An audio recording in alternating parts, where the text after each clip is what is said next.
E pouco depois da descolagem, final da tarde, como eu disse, entra um indivíduo pela porta do cockpit de dentro. As portas na altura não são como as de hoje, as portas de hoje são blindadas, só abrem com o código. Na altura a porta era uma coisinha de cartolina, que aquilo até com empurrão se abria, mas que tinha um trinco, aquilo abria-se a porta. Não havia qualquer espécie de segurança. Entra pelo cockpit de dentro com uma pistola na mão e começa aos gritos: vamos para Madrid, vamos para Madrid, vamos para Madrid. A primeira reação quando isso acontece é de espanto, de surpresa. O que é que está a acontecer aqui? Isto é uma brincadeira, só pode ser uma brincadeira. Quem é este tipo que está aqui a gozar connosco? Mas realmente ele não estava a gozar. Este é o The Pool Podcast, um programa sobre histórias, as suas pessoas e o que as move.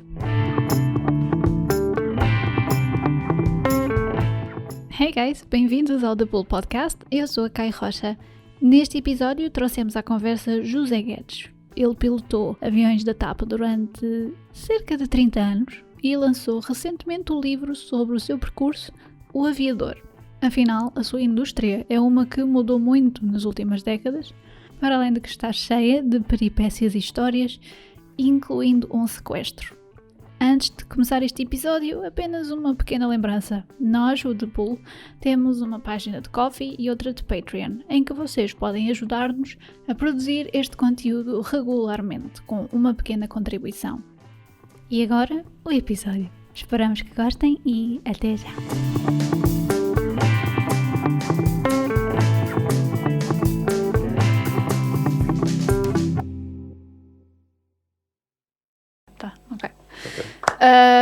Zé, obrigada pelo convite. Normalmente o que eu peço sempre aos convidados é que se apresentem para quem não os conhece, que esteja a ouvir. Muito bem, faço com todo o gosto. Então, o meu nome é José Correia Guedes, o nome completo. O que eu fiz na vida? Nasci no Porto, cresci em Vila do Conde. Em Vila do Conde formei uma banda de rock, que se chamava Os Condes, estamos a falar nos anos 60, que teve um razoável sucesso na época, o que era muito interessante porque complementava a magra mesada que os nossos pais nos davam, portanto ganhava-se bastante dinheiro com aquilo. Que idade é que tinha na altura? A partir dos 16 até aos 20 anos. Okay. Depois, foi muito interessante porque ainda por cima era um período onde havia poucos grupos destes. Foi na altura que apareceram os Beatles. Os Beatles penso que aparecem em 63. Portanto, depois vai uma quantidade de gente atrás dos Beatles. Aliás, o nosso grupo tinha exatamente a mesma formação, que era bateria, um baixo e 2 guitarras. Toda a gente tentava copiar aquilo. Foi muito interessante porque, na altura, em Vila de Conde e no resto do país, com exceção de Lisboa, não havia muito para os jovens fazer. Era uma pasmaceira, não? O país era muito atrasado, não havia atividades. Isso mantinha-nos ocupados, ganhávamos dinheiro e ganhávamos uma coisa que também não é negligível, a admiração das meninas. Estamos nessa idade, com 16, 17 anos, no liceu e assim, obviamente tudo isso contava. Claro. Depois fui prestar serviço militar em Angola, entretanto fui mobilizado porque havia aquela guerra em Angola, Guiné e Moçambique, e nós, principalmente os homens, estávamos sempre limitados por isso. Eu estava no curso de engenharia, não era muito bom aluno, aliás não era bom aluno, porque realmente não tinha tempo para estudar com estas atividades todas, e fui apanhado, não pude acabar o curso antes de ir para o serviço militar. Fui para o serviço militar, tive 2 anos em Angola. E depois, quando regressei em dezembro, portanto, a meio do ano letivo, o meu destino, em princípio, era continuar a estudar, acabar o curso de engenharia, arranjar um emprego, casar, ter filhos, o costume. Só que, entretanto, nessa altura, aconteceu uma coisa quase milagrosa. Eu costumo dizer que não somos nós que... Não fui eu que inventei, já alguém disse isto. Não somos nós que escolhemos o nosso destino, mas é o destino que nos escolhe. Portanto, e de repente eu estava em Lisboa à espera de um carro. Eu tinha comprado um carro com o dinheiro que ganhei em Angola, era o meu primeiro carro. E começaram a aparecer anúncios nos jornais e na rádio que era aquilo que se ouvia mais na altura, a pedir pilotos para a TAP sem experiência. Venha para piloto da TAP. Porquê é que isto acontecia? A TAP estava numa fase de grande expansão e, para poder crescer, precisava de pilotos, obviamente, também precisava de comissários e de assistentes, mas precisava também de pilotos, e não os tinha porque a Força Aérea, que era o principal fornecedor, não os podia dispensar, porque havia as tais guerras em Angola, Guiné e Moçambique, não podia dispensar pilotos. E, na altura, algumas companhias europeias, nomeadamente a Swissair, Lufthansa, as principais, estavam a formar pilotos desde o princípio, especificamente para a aviação comercial. Porque são coisas bastante diferentes. A aviação comercial ou a aviação militar tem um perfil. Na altura faziam as duas coisas, mas depois, à medida que a aviação comercial se foi sofisticando e a aviação militar também, chegou-se à conclusão que era preferível formar os pilotos de raiz, quer para uma coisa, quer para outra. Então a TAP seguiu esse modelo, fez um concurso a nível nacional de candidatos. Eu candidatei-me assim, out of the blue, nunca me tinha passado pela cabeça ser piloto, coisa nenhuma, aliás só tinha andado uma vez de avião. E comecei a pensar, isto deve ser giro, viaja-se. Eu era solteiro na altura, portanto vou conhecer muita gente, vou-me divertir, ganha-se bem. A verdade, na altura era muito bom. Mas concorri sem quaisquer expectativas. Era demasiado bom para ser verdade, não faço a mínima ideia, mas deixa-me lá meter os papéis, não perco nada com isso. E, na altura, metia também os papéis para comissário de bordo, que eu achava que era mais fácil. Eu pensava, pelo menos para comissário entro.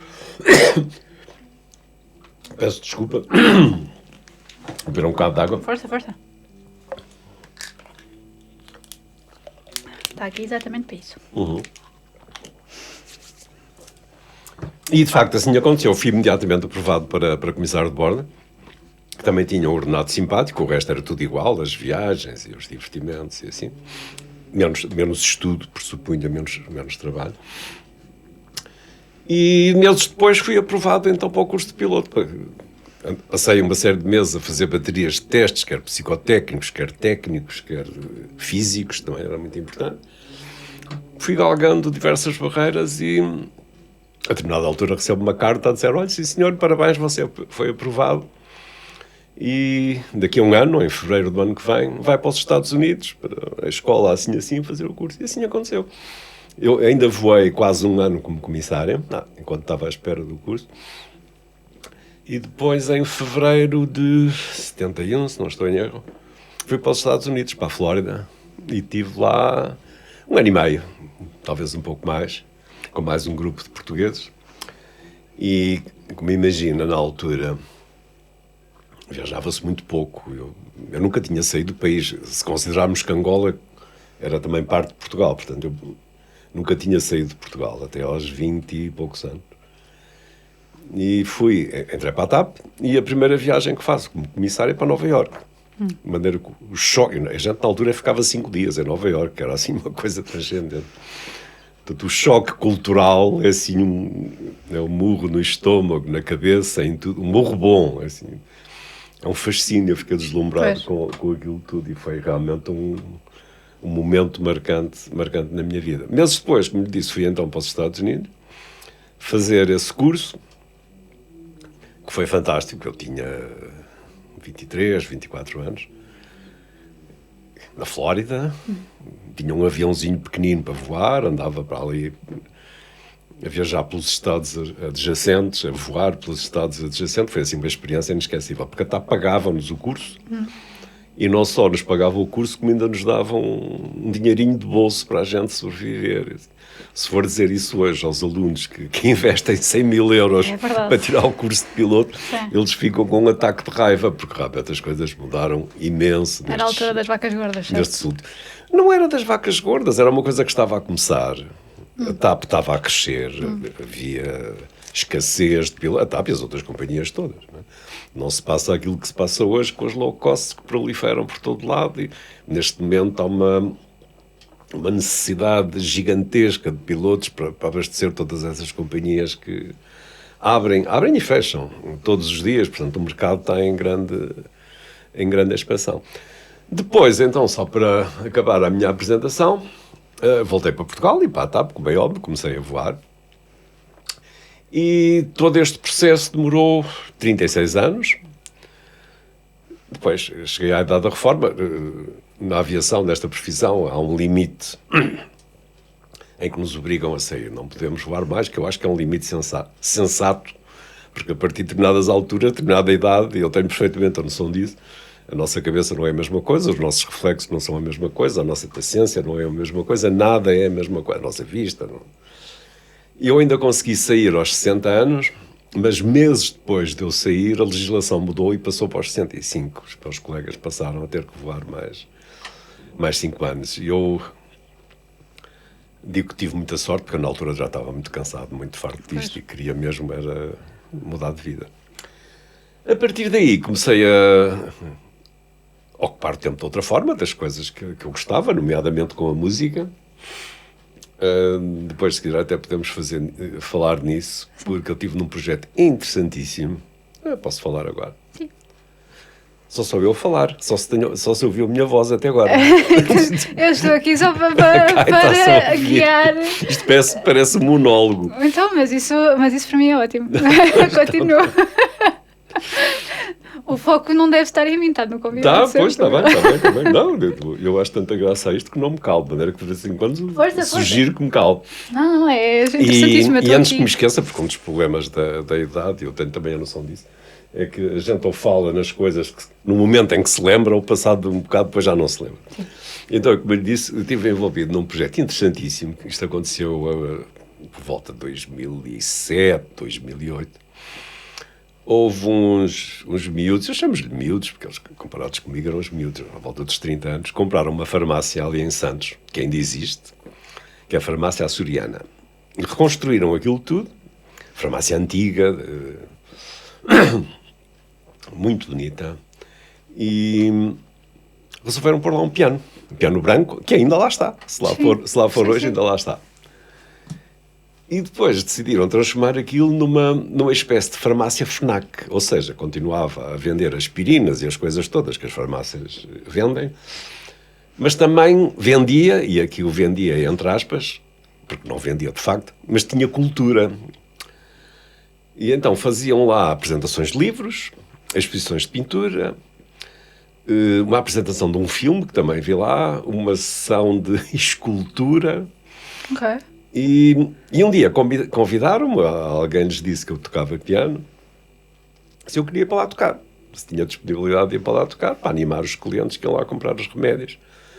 Eu achei o projeto tão louco, tão fora do comum. É fora da caixa, sim. Completamente fora da caixa, que eu disse, mas é isso que eu quero. Quer dizer, eu não vou andar por aí a tocar nos bares e não sei o que já não tenho idade para isso. Mas coisas deste género eu gosto. E então fui para lá. Como eu lhe disse, eu aprendi a tocar jazz, muito mal, sou um principiante, mas pronto, se as pessoas não forem muito exigentes, ouvem, e algumas até gostam. E fui para lá e aquilo divertia-me, mas havia uma senhora, uma professora do conservatório que alternava comigo. Ela tocava Chopin e Mozart e assim, às quartas-feiras eu tocava os meus Duke Ellington e Bill Evans por aí, nos outros dias alternava com ela. Ouve-se bem. E tinha depois outra particularidade que eu achei interessantíssima, porque um dos rapazes era da Guarda, ou da Covilhã, era dali da zona da Serra. E como eu não queria dinheiro, eles pagavam-me em queijo da Serra. Portanto, o meu cachê era pago em queijo da Serra. Não é uma remuneração muito má. Que era muito interessante. Portanto, essa é a minha ligação à música já depois de reformado. Outra coisa que eu fiz também, eu gosto muito de automóveis, como toda a gente, todos os homens, de uma forma geral, da minha geração, e principalmente automóveis antigos. E antes de me reformar, comprei aquele que podemos chamar o carro dos meus sonhos. Tive sorte em encontrá-lo no mercado a um preço acessível, com um Porsche de 1962, dos primeiros da primeira série. Qual é que é o modelo? 356. Sim. Comprei o carro. Depois fiz um blog sobre o carro, porque não havia quase nada feito cá em Portugal sobre o assunto. E depois convidaram-me para formar um clube, e eu fui um dos fundadores desse clube, do Clube Porsche 356 Portugal, que ainda existe.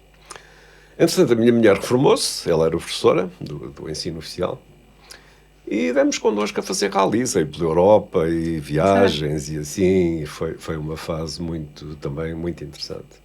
Até que um dia resolvi começar a escrever. E já vamos chegar ao aviador. Eu sempre gostei muito de escrever. Desde a escola. Penso que desde a escola primária. Eu por aí aos 12 anos, por volta disso, espero que não interpretem isso como uma gabarulice, uma das minhas redações que eu fazia no colégio onde andava foi publicada num jornal regional. O professor de português gostou tanto da redação, claro que essa minha encheu-me de orgulho e de vaidade, os meus pais ficaram todos orgulhosos. Assim.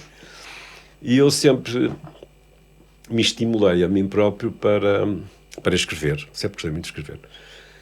E, desgraçadamente, ou não, aquilo que me pediam para escrever era tudo relacionado com aviões. Portanto, houve uma altura em que eu escrevi para o Expresso de forma eventual. De vez em quando convidavam-me para escrever uns textos. Eu tinha lá um amigo que, infelizmente, faleceu há muito pouco tempo, que era o Benjamin Formigo, e era ele que me convidava para textos, para fazer uns textos a propósito de qualquer coisa. Ou caía um avião, ou aparecia um modelo novo, ou qualquer coisa. Então eles convidavam-me para escrever sobre o assunto. Pagavam, o Expresso na altura pagava bastante bem, o que também era simpático, e essa colaboração irregular, sublinho, durou uns largos anos. Depois tive também na fundação de uma revista de aviação, patrocinada pela Associação de Pilotos, que se chamava e chama Sirius, que ainda existe no mercado, isto é nos anos 83, 84, da qual eu fui diretor adjunto com a responsabilidade do setor editorial.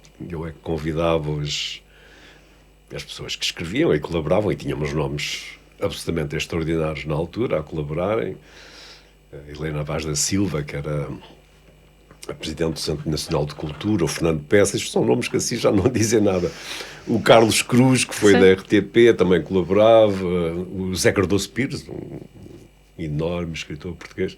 Portanto, isso também foi uma fase que eu gostei muito. Voltando à minha reforma, portanto, como eu gostei sempre de escrever, uma vez dei comigo na Hemeroteca, em Lisboa, a fazer pesquisa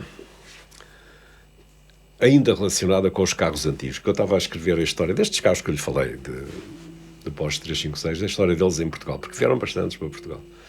E estava a pesquisar os jornais diários e os jornais motorizados na altura, vamos lhe chamar assim. E de repente dei comigo, encontrei uma notícia, suponho que num diário de Lisboa, de um grande avião que se tinha despenhado no Rio Tejo, nos anos da guerra, 1943. Ainda não era nascido. E fiquei muito surpreso. Era o maior avião que existia na altura, avião comercial que existia na altura. Era o único que tinha capacidade para atravessar o Atlântico, porque eles faziam Nova Iorque, Lisboa, com escala nos Açores, na Horta. Mais nenhum avião fazia isso. E que se despenhou no Rio Tejo. E morreram metade dos passageiros. E depois, desenvolvendo a história, aquilo é muito interessante, porque a bordo vinha uma cantora, na altura, muito conhecida, Jane Froman, que ia cantar para os militares americanos estacionados em Inglaterra. E ela foi uma das vítimas, não morreu, mas ficou muito ferida. Ela vinha com o marido, que era o agente dela, e ficou agarrada a uns destroços a flutuar no Tejo. E foi o copiloto do avião que sobreviveu, que foi buscá-la e a salvou. A senhora ficou muito ferida, foi levada para o Hospital de São José, que ela depois, mais tarde, nas suas memórias, qualifica como medieval, em 1943. Bem, ainda hoje, se a gente lá for, a ideia deve ser um bocado essa. Mas em 1943 ela qualifica o hospital como medieval. Quiseram cortar-lhe, amputar-lhe uma perna, porque ela ficou muito ferida numa perna. Sim. Ela chamou o embaixador americano em Lisboa para a salvar, salvou-lhe a perna. Mas mais tarde viria a provar-se que os médicos portugueses tinham razão, porque os médicos americanos também quiseram cortar-lhe a perna. Pois. A história, o copiloto que a salvou, ela apaixonou-se pelo copiloto que a salvou. Divorciou-se e casou com o rapaz. que mais tarde vai estar envolvido noutro acidente em que morre toda a gente, exceto ele. Portanto, ele tinha um certo azar com os aviões. Completamente. Isso, bom, então, isso depois até dá origem a um filme em Hollywood que se chama With a Song in My Heart, que é também o nome de uma música muito conhecida, que aliás é um standard, tornou-se um standard de jazz. E eu dei comigo a perguntar a mim próprio como é que, sendo eu da arte, sendo eu piloto, já estava reformado, tive quase 40 anos metido nisto, como é que eu não sabia disto? Sim. Isto passou-me completamente ao lado. Ora, se me passou ao lado, passou ao lado da esmagadora maioria da população portuguesa. Vou fazer um livro. E assim foi. Mandei-me ao trabalho e foi um atrevimento. Mandei-me para um romance, escrever um romance. Criei uma história de ficção, mas onde dava a conhecer como se viajava, a ideia basicamente como é que se viajava nos anos 40. Que era o super luxo, eram os talheres cristófilos, copos de cristal, as refeições cozinhadas na hora. Portanto, depois as coisas são absolutamente impensáveis.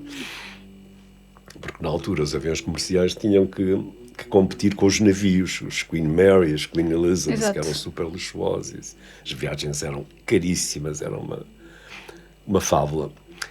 E meti-me a escrever esse livro. Contei a história, inventei um personagem e durante 2 anos diverti-me a fazer pesquisa e a escrever o livro. Ocupou-me o tempo, adorei aquilo que estava a fazer. Só que depois ninguém me queria publicar o livro, ninguém me conhecia, ninguém queria arriscar. Mandei os originais para várias editoras e não tive essa sorte. Então recorri a uma editora, cujo nome não vou dizer, que publica qualquer coisa, desde que a gente pague. E assim foi.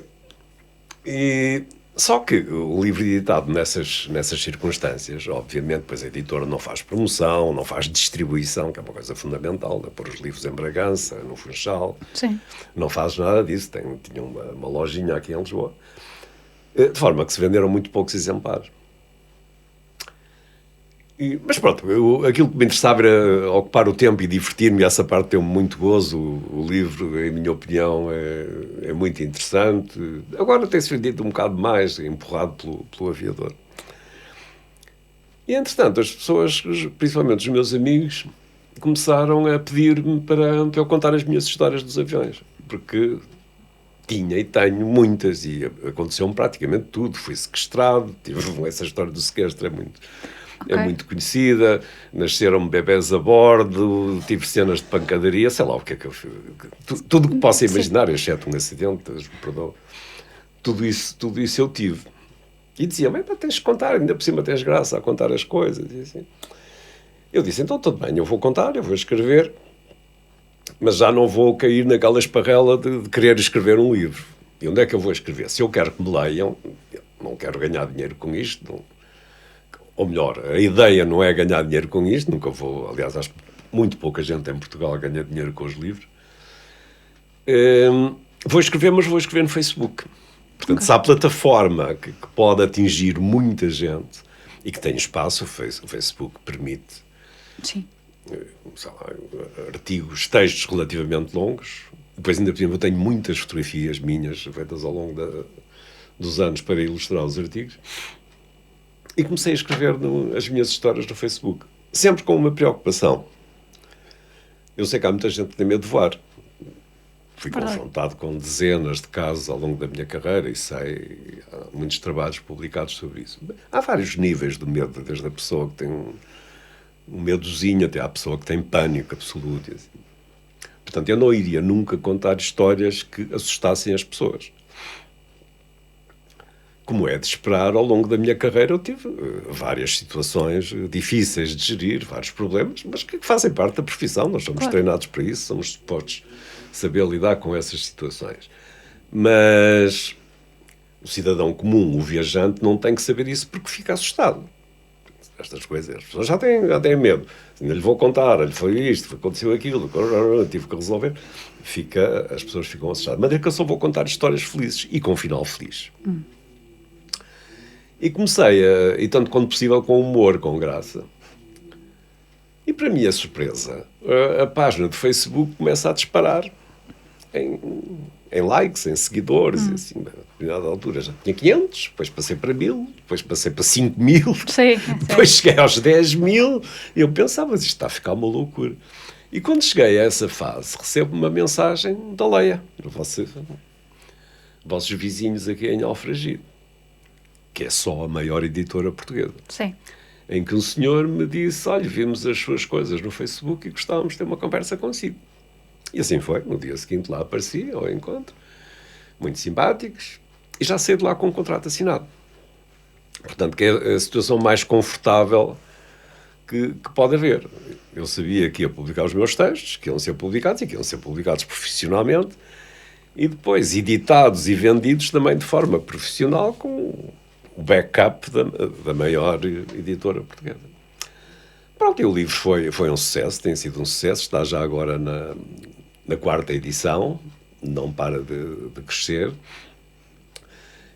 Isso, diverti-me muito a escrever o livro, portanto, essa parte também foi bastante estimulante, sim, mas divirto-me ainda mais na fase subsequente, ou seja, isto que estou a fazer consigo, okay, as entrevistas, já fui aos jornais todos, já fui às rádios, já fui às televisões, e tudo isto são experiências novas para mim, que me estão a dar imenso gozo, imensa satisfação. Palestras. Dentro de dias vou fazer uma palestra em Ponte de Sor aos alunos de uma escola de aviação. Tudo isto são coisas que me preenchem.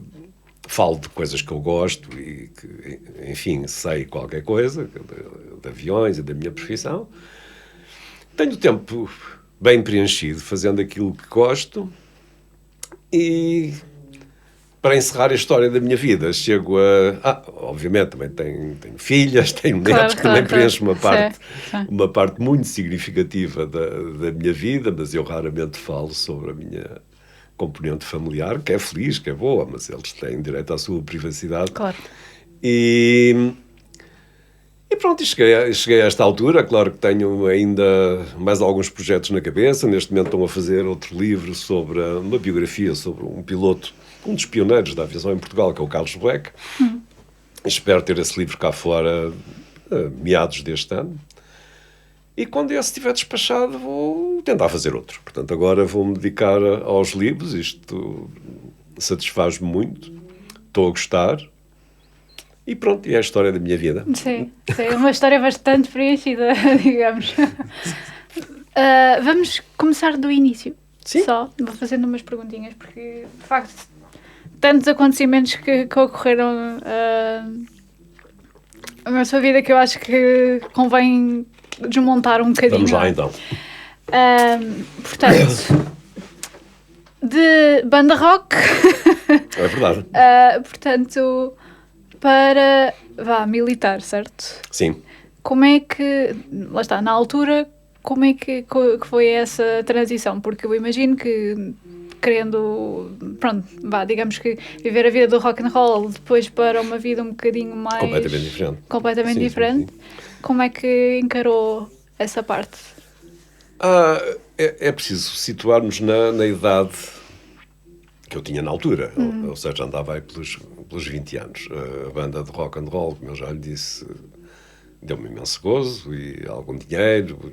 Foi uma fase muito boa da minha vida, que hoje recordo com frequência também, porque foi... Se pensarmos bem naquilo, no que era esse mundo em Portugal, porque havia pouquíssimas bandas. Começaram a aparecer depois com os Beatles arrastaram, provocaram uma explosão, mas na altura havia poucas. Portanto, as solicitações eram bastantes. Isso era muito, muito satisfatório, muito, muito compensador. E, além do mais, eu gostava e gosto muito de música. Eu sou viciado em música. Eu gostava de tocar, eu gosto ainda mais de ouvir, como é óbvio. A guerra, porque era de uma guerra que se tratava, portanto, havia uma guerra a sério em Angola, em Moçambique e na Guiné, onde morria gente, e não foram poucos. Isso era uma inevitabilidade, porque o país era muito pequeno, tinha uma guerra em 3 frentes, e todos os homens, as mulheres na altura... Não iam, mas todos os homens úteis, que tivessem 2 bracinhos e 2 perninhas, acabavam nessa guerra. Foi como aconteceu a mim. eu acabei por ter sorte num determinado prisma, porque não fui para o operacional, ou seja, não andava lá aos tiros, porque fui parar a um serviço de informações. Eu trabalhava num serviço fiz a especialidade de transmissões, rádio, e depois mandaram para um serviço de informações, que era uma coisa muito interessante também, recolher informações e partilhá-las com os comandos, uma espécie de espionagem, só que, enfim... Isso devia-se ao seu curso de engenharia ou... Não tinha nada a ver com o curso Ok. de engenharia, mas podia ter-me sido útil no futuro, porque aprendi lá, aliás, até coisas para os aviões lá aprendi. O código Morse, por exemplo, porque sim. uma grande parte das transmissões na altura eram feitas por código Morse. E na altura, nos aviões, ainda se utilizava o código Morse, o telégrafo, para comunicar. E havia pedidos a nível, lembro da Marconi, que admitia pessoal vindo dessa zona, formados na tropa. Portanto, a tropa, os militares, também davam formação técnica, em muitos casos, muito útil e muito boa. Portanto, nós saíamos, alguns saíam ou da Força Aérea ou do Exército com qualificações que não tinham quando entraram.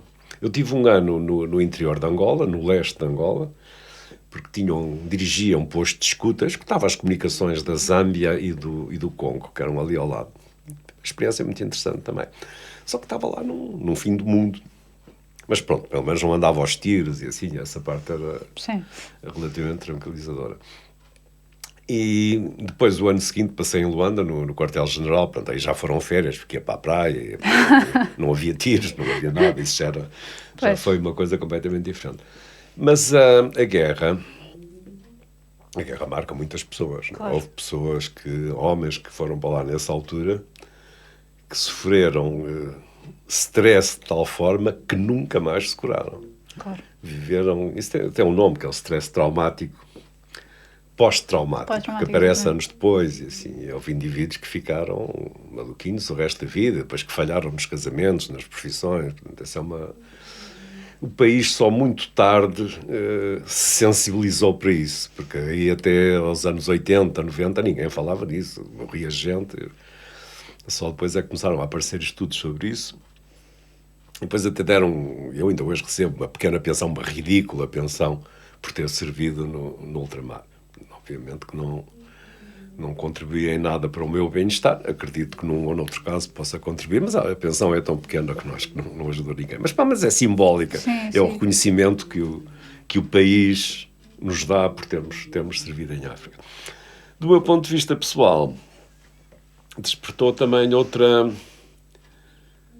fascínio por África. Eu fiquei definitivamente apaixonado por África, que provavelmente, de certeza, o meu continente favorito. Infelizmente, eles andam sempre à pancada, cada vez mais difícil andar por África, mas a paisagem, os animais, tudo aquilo, as cores, os cheiros da África. E eu depois tive a sorte, na TAP, passar o resto da minha carreira, ia voar para todo o mundo, mas ia muitas vezes para a África. Ia muitas vezes para Moçambique, eu adorava e adoro Moçambique. Zimbábue, também ficávamos lá, no Zaire também. E eu sempre fui com grande alegria para a África. Gostava muito de lá estar. Gosto muito da cultura africana, gosto da música africana, gosto muito de tudo o que se passa em África. Deixa-me só contar-lhe uma pequena história. Sim, claro. Manda-me calar. Não. Cala. Se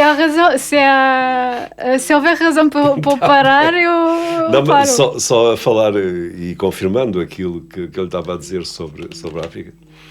Eu estava uma vez em Moçambique, em Maputo, e está há relativamente pouco tempo. Ia passar o Natal. Tocou-me passar o Natal em Moçambique, em Maputo. E levei a minha mulher e as minhas filhas para passarem o Natal comigo. Que é bem quentinho. Ficaram todas contentes. Hotel plano, piscina, sol, calor. Claro. Foi uma festa, foi um Natal diferente. Mas então alguém nos disse, olha, vai à missa do Galo. Eu nem sou muito de missas, mas disse, olha, vai que vais gostar, que tem música. E realmente nós fomos à missa do Galo, numa igreja lá perto do hotel onde ficávamos. E de repente aparece um grupo de mulheres vestidas com aquelas cores garridas, com as capelanas e assim tudo, a cantarem a várias vozes. Eu ainda hoje a contar isso me arrepio. E a dançarem, a entrarem pela igreja, dentro da igreja completamente cheia. cantando e dançando músicas tradicionais deles. Que não tinha. Eu chorei, ele dei por mim, a minha mulher ao meu lado, eu chorava. Aquilo foi de tal forma emocionante, porque assim, as minhas filhas olhavam para mim, pai, o que é que se passa? Não, de emoção, de alegria, porque aquilo realmente é uma sensação tão... É uma coisa quase divina, né, que nos leva para uma dimensão... É por isso que eu lhe digo, eu gosto muito da cultura deles, tenho um fascínio enorme, sei que a música começou lá, e principalmente Claro. a música que eu gosto, o jazz e assim. Portanto, então, há uma ligação afetiva muito, muito grande. Portanto, voltando um bocadinho atrás, o serviço militar também me deu isso, esse encontro com a África, que havia de ser uma das paixões da minha vida. Sim. Portanto, saiu de lá não só com conhecimento técnico, mas também com uma aficção pelo local. Completamente. Que é muito mais do que, digamos que muita gente saiu de lá dessa situação. Claro, mas as minhas circunstâncias também eram mais favoráveis. Claro, Fui para lá sabendo que iria regressar. Eu tenho que lembrar aqui que o fenómeno dos retornados, portanto, foi a independência de Angola e de Moçambique, foi uma tragédia, uma coisa de dimensões bíblicas. Não quero imaginar... Eu sei de muitas histórias, o sofrimento daquelas famílias que tiveram que largar tudo e vir a correr para Portugal e que tinham lá as suas... Na altura já Portugal, porque os países já estavam separados, e que deixaram lá tudo e que tinham nascido lá, tinham construído as suas casas, as suas famílias, e assim. Portanto, isso é uma tragédia. Um dia deverá escrever-se a verdade sobre essa tragédia. A TAP participou muito. Na altura, eu não participei, eu na altura estava a voar aviões de médio curso, andava aqui só na Europa, mas os aviões de longo curso participaram na evacuação dessas pessoas. Chamou-se a ponta aérea. E eu ouvia histórias absolutamente alucinantes dos meus colegas, que praticamente não descansavam. Eles andavam para cima e para baixo, carregar aviões, a trabalhar em condições péssimas, porque na altura o aeroporto de Luanda não dava assistência, não dava garantias, não dava segurança sequer. Né? Ok. Portanto, aquilo era quase uma fuga em massa de pessoas desesperadas, que eu depois encontrava no aeroporto de Lisboa. Como eu disse, eu só fazia viagens na Europa, mas passava pelo aeroporto de Lisboa, obviamente. As pessoas a dormirem nos corredores, acabadas de chegar, em cima das malas, do pouco que tinham conseguido salvar. Uma imagem que me marcou, que me marcará até ao fim dos meus dias, porque realmente aquilo é a minha ideia de horror, de desespero. E nós temos sempre tendência a culpar os políticos pelas desgraças, e eu atribuo também a responsabilidade aos nossos políticos, porque não souberam atempadamente negociar a independência das colónias, que era inevitável. Já todos os países, a Inglaterra, a França, a Bélgica, já tinham dado a independência às colónias, porque é que nós, um país pequenino, não iríamos dar? Portanto, isso devia ter sido negociado. Nos outros casos, no caso da Inglaterra e da Bélgica, porque estão a lembrar do Zimbábue e do Congo belga, as coisas também não correram muito bem, apesar da negociação, porque as coisas em África nem sempre são fáceis de gerir. Mas não foi salvaguardada a vida destes portugueses que estavam lá há muitos anos nas colónias, e devia ter sido salvaguardado, porque isso provocou uma enorme tragédia de grandes proporções. Sim, sim. Portanto, isso então, entre o seu retorno a Portugal até começar então no curso da TAP, ou vá no concurso da TAP, quanto tempo é que passou? Até aí, desde a África? Sim. Foi praticamente a seguir. Eu cheguei da África Natal de 70. Em 71 estava a entrar para a TAP para comissário, como eu disse. Portanto, eu comecei como comissário, e depois no princípio de 72 como nos Estados Unidos a fazer o curso de piloto. E qual é que foi o seu primeiro carro? O meu primeiro carro? Sim. O meu primeiro carro foi um Fiat 128, que é uma coisa que eu acho que já não existe. Era um carro pequenino, mas simpático. Mas depois, esta também é uma história interessante. Quando comecei a voar na TAP, na altura o salário era muito interessante, ganhava-se muito bem, eu era solteiro, e comprei um carro que era também um Fiat, mas um Fiat 124 Spider. Isto só tem graça que é um carro desportivo, um carro de Sim, dois sim, sim, lugares, sei. assim, muito bonito, desenhado no Pininfarina, Sim. que me fascinava, porque na altura aqueles carros, ou melhor, carros parecidos com aqueles, ganhavam um campeonato do mundo de ralis. Sim. Eram carros muito rápidos, eram usados em ralis e muito bonitos, de maneira que eu resolvi comprar a versão original, que era o carro de série, os outros eram preparados, transformados. Claro, claro. É uma história curiosa, porque tive esse carro durante 5 anos, entretanto casei-me. Esse foi o carro em que eu conheci a minha namorada, depois mulher. Ela viu o carro e apaixonou-se? Não, ela não distingue um Aston Martin de um Opel Corsa, ok. ainda hoje é assim. Aliás, eu acho que é isso que acontece com a maior parte das mulheres. Os automóveis estão-nos completamente irrelevantes. A esmagadora maioria das mulheres que eu conheço. Os homens é com os carros, Sim. certo? E com os brinquedos deles. As mulheres é com roupas, os outros, Claro, os sim. outros não reparam, Claro que sim. mas é para elas. Eu tenho exemplos desses lá em casa, porque a minha família é uma família de mulheres, só há mulheres lá em casa, Ok. tirando eu, obviamente. Até, agora não, mas até há muito pouco tempo, até o cão era fêmea, portanto eu cresci no meio Sim. de mulheres. Esse carro tem uma história curiosa, porque quando nasceu a nossa primeira filha, em 1978, portanto eu comprei o carro em 73, 5 anos depois, manifestamente o carro não chegava para a família, para levar o berço, aquelas coisinhas e assim. E então, muito contra a minha vontade, tive que vender o carro e comprar um carro de família, uma carrinha, uma coisa qualquer, onde pudesse levar a família toda, e as tralhas todas do bebê, que são muitas. E vendi o carro. E há 4 anos atrás, esse carro apareceu à venda. O mesmo carro apareceu à venda, em muito mau estado. E era o meu carro. Era o BM 5522, com o qual eu tinha uma relação afetiva. Como disse, foi com ele que, na altura que eu conheci a minha mulher, demos montes de passeios, caçamos, viajamos. Portanto, era um carro que estava muito ligado à família. E disse lá em casa à minha mulher, olha, encontrei o carro assim, está em péssimo estado e vou comprar.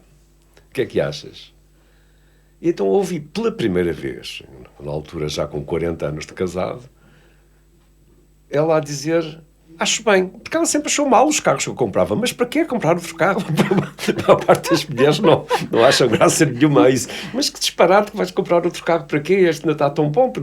Que é a forma sensata e inteligente de lidar com os automóveis, que é a forma como vocês mulheres lidam. Né?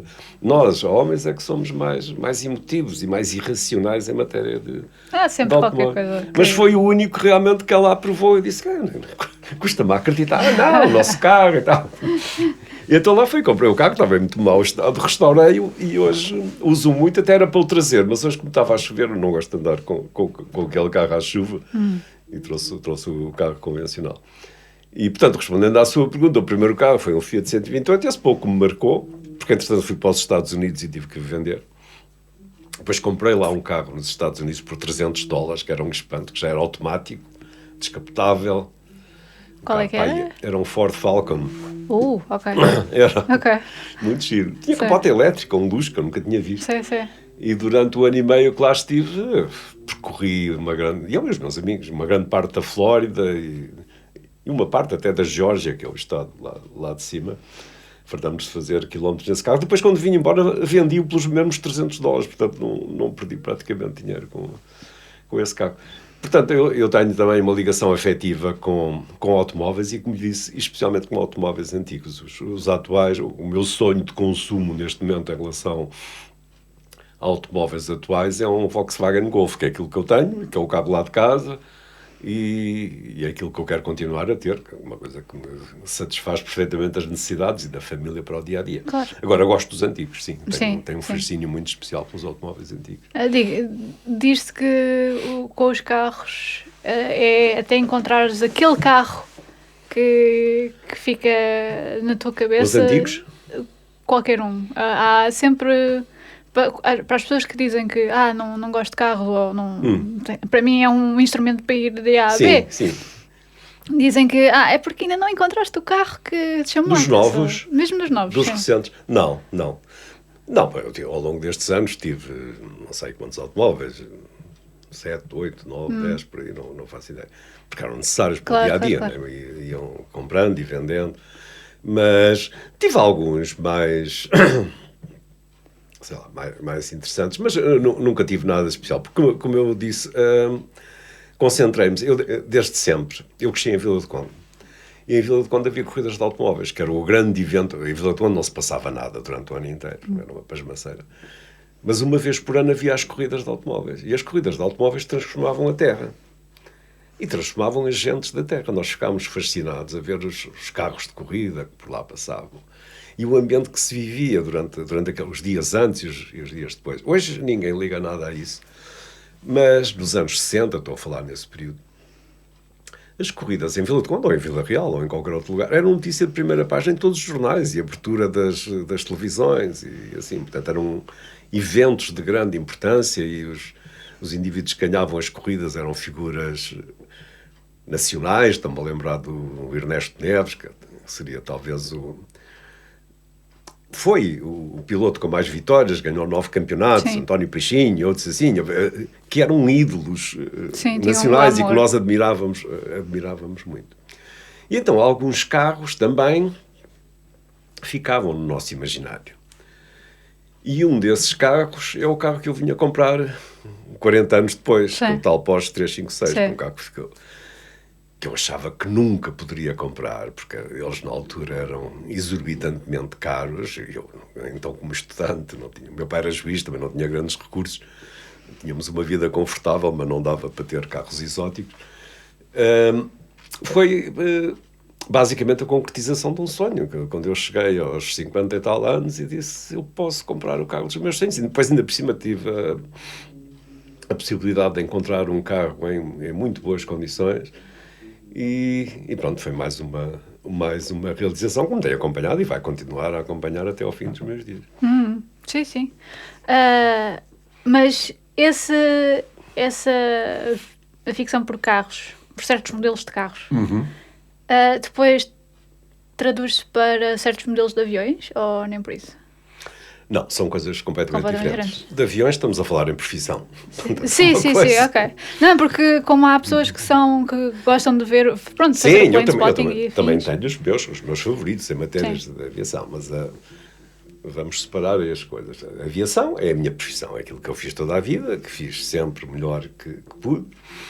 Obviamente também tenho os meus aviões favoritos. Eu vou-lhe dizer, até porque já o escrevi várias vezes e as pessoas que estão a ouvir vão apreciar isto, com certeza. O avião que eu mais gostei era um Boeing 737-200, um avião relativamente pequeno, 100 e tal passageiros, 118, 120 passageiros. Mas que eu gostava muito por ser pequeno, ágil, tinha muita força, muita potência, muito, muito fiel, tinha umas reações muito honestas do ponto de vista aerodinâmico e não só. E era um avião que eu gostava muito de pilotar. E até do ponto de vista de tecnologia, eu vou-lhe dizer uma coisa que a vai deixar alarmada, pensar que eu sou um bocado maluco, mas que é verdade. E tinha também outra coisa que eu gostava. Tinha pequenas avarias. Okay. E nós gostamos, nós que andamos lá e que somos pilotos, isso é... São as manhas. Challenging. Sim. Traduz, é desafiante. Sim, desafiante. Estimulante. Sim. Tem estimulante. Para nós resolvermos esses problemas, porque somos treinados e estudamos para isso, portanto, e é sempre muito estimulante e muito gratificante resolver os problemas que vão aparecendo. Isso mantinha-nos ocupados, mantinha-nos atentos e isso era realmente muito estimulante. É evidente que ninguém gosta de ter um fogo no avião, portanto, eu estou a falar só em pequenas avarias, coisas do dia-a-dia que se iam resolvendo. Até que depois fiz a transição para a geração seguinte. E este avião também era um avião muito manual, que se pilotava muito com as mãos e com os pés. Então, que, aliás, ainda tinha cabos e roldanas, que em emergência a gente podia utilizar. Ainda tinha comandos manuais desse género. Se todos os sistemas de apoio aos comandos de voo, os sistemas elétricos, e assim falhassem, nós sabíamos que havia um sistema de cordas e roldanas, como o avião do Gago Coutinho, assim, que aquilo funcionava. Funcionava mal, mas funcionava, a gente conseguia chegar a qualquer lado. Até que passamos para a geração seguinte, vamos chamar a este avião, ao Boeing 737, e aos anteriores. A geração analógica, não é, mas é só por referência. Vamos considerar estes os analógicos. e passamos para os digitais, que é uma Sim. coisa completamente diferente, que é a tecnologia fly-by-wire introduzida pela Airbus há 30 anos atrás, talvez. Eu, depois desse avião, do Boeing 737, passei então para a Airbus.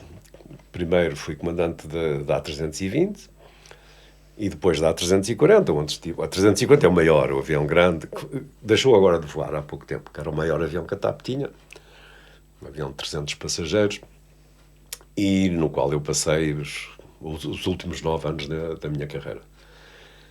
E aí a tecnologia é completamente diferente. Depois, não só, depois, se quiser podemos falar nisso, o que é que se passa neste momento em termos de aviação pelo mundo inteiro. É uma tecnologia muito mais fiável, porque usa muitos automatismos.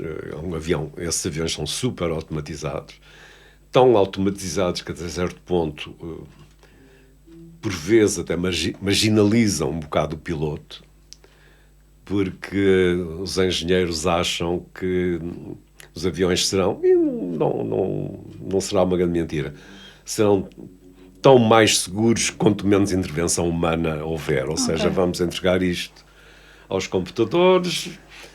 Penso que no futuro vamos entregar isto à inteligência artificial, que é uma coisa um bocado assustadora que anda por aí. Só que, do meu ponto de vista pessoal, eu falo só exclusivamente por mim, essa aviação tornou-se um bocado boring, monótona. Os aviões não haveriam, aqueles aviões não haviam. E depois a pilotagem também, porque é tão artificial. Sim. Aliás, uma das filosofias do sistema é o artificial feeling, portanto toda aquela sensação que nós temos na pilotagem é artificial, porque não há uma relação direta entre os inputs que a gente dá aos comandos de voo e as superfícies que as comandam, porque são apenas sinais eletrónicos que são depois descodificados, ou seja, não há uma ligação física, não há cabos, não há nada, portanto é uma... E eu comecei a achar essa aviação um bocado, do ponto de vista de piloto, mais monótona e mais chata.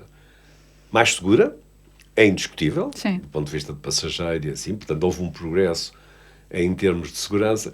Do ponto de vista do piloto, eu acho que se perdeu uma boa parte do divertimento. Portanto, quem gostava realmente de pilotar aviões, que era o meu caso, e da esmagadora maioria dos meus colegas, perdeu um bocado esse gozo. Portanto, isto para justificar, quando me perguntam qual foi o avião que você mais gostou de voar, eu digo, foi o Boeing 737-200, que é um bocado como o Porsche 356, é um avião antigo, com tecnologia antiga, que quase não tem eletrónica, portanto há uma relação quase direta entre quem conduz e a máquina. Portanto, é uma coisa que eu diria quase sensorial. Portanto, há essa relação. E eu gosto dessa relação.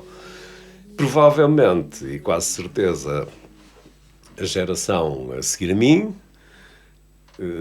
gosta destes aviões automatizados, altamente informatizados, e provavelmente gosta dos automóveis também, altamente informatizados, com aquelas tecnologias, todos aqueles gadgets que eu acho um bocado irritantes, mas pronto. Mais distraem mais da condução do que do carro. Eu ainda hoje não me habituei ao start-stop, acho aquilo tão irritante, a gente para em qualquer lado onde eu paro, acho aquilo tão... Eu agora até tenho uma Vespa que faz isso, eu tenho uma Vespa à volta da minha casa, ando sempre de Vespa a fazer as voltinhas do dia a dia. Sim. E agora a Vespa que comprei também tem esse sistema que eu acho tão irritante, mas pronto, é a tecnologia. Tem as suas vantagens, que é um bocadinho mais económico, talvez. Não tenho a certeza, mas enfim, isso está aberto à discussão. Pronto, lá está. Os ouvintes lá, de certeza que têm as suas opiniões também sobre isso. Sim, claro. Então, num curso, portanto, de aviação, e eu penso sempre num estereótipo que é o filme Catch Me If You Can, com o Leonardo DiCaprio e com o Tom Hanks. Em que ele personifica... Pronto, portanto... É um aldrabão. É o aldrabão, exatamente. Claro que lá está. Aquele filme é, digamos, a versão cinematográfica de um romance, certo? Sim. O quanto glamour é que havia em ser capitão naquela altura? O glamour era a mesma coisa? Era enorme. Era enorme? Sim.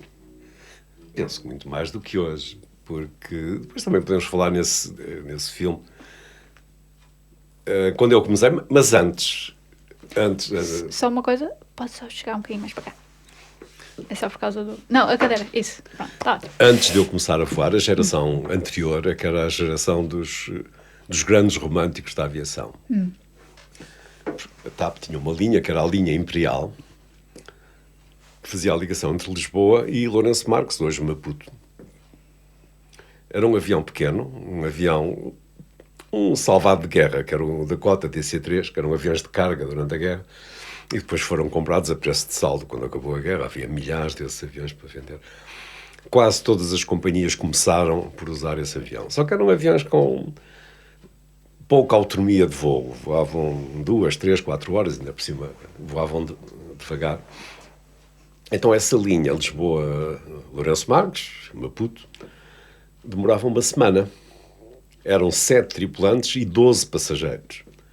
E demoravam uma semana porque iam fazendo escalas por essa África fora, iam aos saltinhos, e além das escalas previstas, tinham aquelas que eu acho mais graça, que eram as escalas imprevistas. Avariava qualquer coisa, um motor, não sei o quê, temos que aterrar aqui. E agora vamos ficar aqui, arranjar hotel. E eu ainda tive o prazer e o privilégio de voar com alguns dos comandantes que fizeram essas viagens, que me contavam histórias extraordinárias.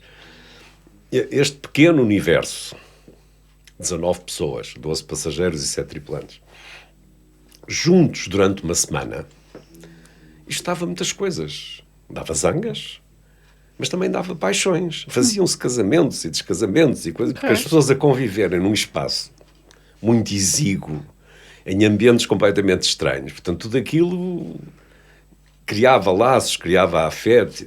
E depois havia a grande componente que era... Cada viagem era uma aventura. Nunca se sabia onde é que iam aterrar, onde é que iam pousar. E, portanto, essa componente era muito grande. Na altura, os pilotos de avião, os principais protagonistas, eram endeusados, eram figuras a nível nacional vistas com uma imensa admiração e respeito e fascínio, até pela própria profissão, né? Porque na altura pouquíssima gente viajava de avião. Sim. O boom começa no final dos anos 60. Há até uma frase que eu cito muitas vezes, que é o jet set. O jet set hoje está aplicado nas revistas às senhoras da sociedade e aos senhores da sociedade. Como é que isso começa? O jet é jato. O jet set começa no final dos anos 60, 66, 67, quando começam as carreiras de avião a jato, os Boeing 707, que até eram aviões de motor, de hélice e assim. E as viagens eram caríssimas, e só as pessoas muito ricas podiam fazer as viagens nos aviões a jato. Daí o jet set, portanto, só um extrato muito especial da sociedade podia viajar de avião a jato.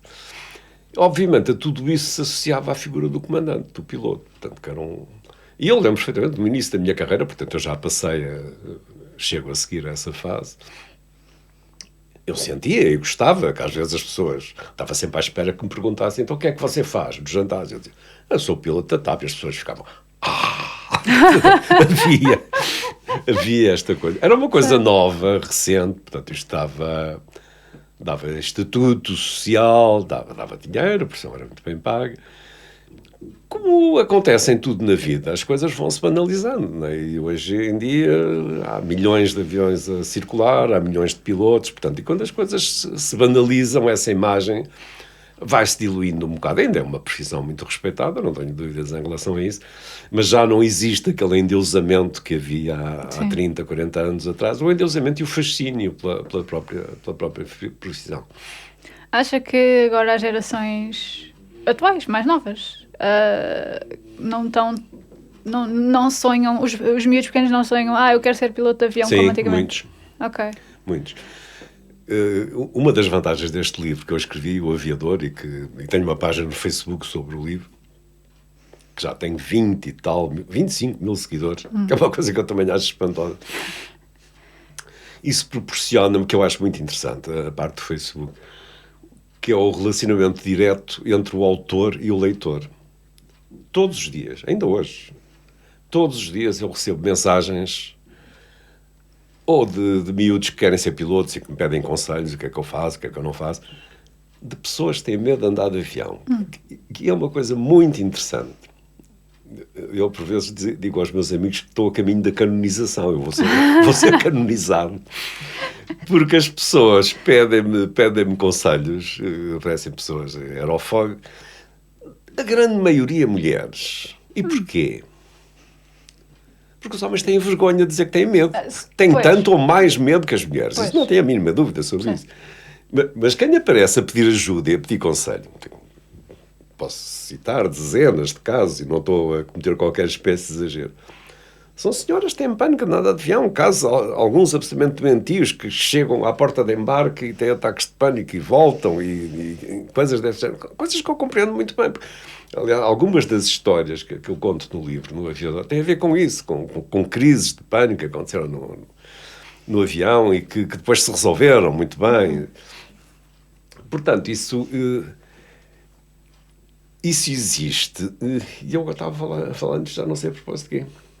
Por causa das gerações... Das gerações. E, portanto, vários miúdos vêm ter comigo e a perguntarem, eu gostava muito de ser piloto, o que é que acha, o que é que não acha?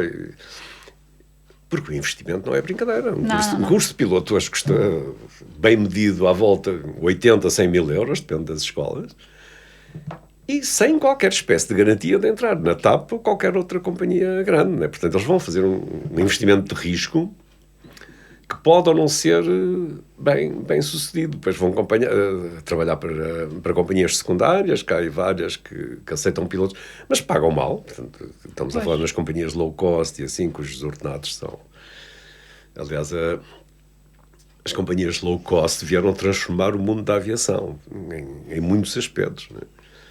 Viaja-se mais barato, isso é inegável, mas a qualidade do serviço é absolutamente lamentável. Né? As experiências que eu tenho tido, e assim, se nós compararmos então com aquilo que eu conheci, com os fantásticos serviços de primeira classe que havia na TAP e noutras companhias, que eram coisas absolutamente principescas, comparado com o serviço que acontece hoje, que é absolutamente miserável, e as cadeiras que não encostam, e já se fala em cadeiras verticais para pôr as pessoas a viajar em pé em trajetos curtos, e portanto isto não é a minha aviação, nunca será, mas pronto...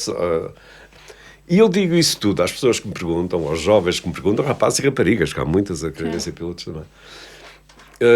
Eu falo-lhes, obviamente, do fascínio da aviação, naquilo que é voar, mas falo também nos desafios que estão pela frente e que estão para surgir. Ou seja, hoje em dia trabalha-se muito mais, portanto, eles trabalham, ganha-se menos, os salários tendem, porque as companhias low cost estão a puxar tudo para baixo, né? E as companhias que não são low cost, as companhias nacionais, para poderem sobreviver e para poderem competir, têm que ir atrás desse trend, dessa moda, têm que baixar os salários também. Ainda não é o caso da TAP, espero que nunca seja, mas noutras companhias. Nós hoje ouvimos falar de greves dos pilotos da Lufthansa, que foi uma coisa que eu nunca ouvi falar durante os 40 anos que lá estive, que ninguém falava, eram pilotos muitíssimo bem pagos. E hoje fazem greves porque lhes cortaram os salários. Digo da Lufthansa, da Ibéria, eu disse assim. Portanto, e a tendência é realmente essa. E eu chamo-nos a atenção para isso. Portanto, os aviões não são tão divertidos como eram. O futuro é cheio de incógnitas, porque neste momento começa a falar-se da possibilidade de tirar pelo menos um piloto do cockpit, ou seja, porem apenas um piloto no avião. Só uma pessoa, sim. Ou seja, isso ainda está numa fase embrionária, não sei se será para os próximos anos, mas a indústria quer isso, os fabricantes querem isso e as companhias querem isso, porque é menos um salário que se paga, menos uma quantidade de gente. Menos formação. E depois voltamos um bocado ao início da conversa, é a tecnologia, é o domínio da tecnologia, porque os engenheiros e as pessoas que fazem os aviões confiam mais na tecnologia do que em nós, nos pilotos. De maneira que a filosofia é um bocado essa. Se nós tirarmos aqueles tipos de cockpit, para já poupa-se um dinheirão em salários.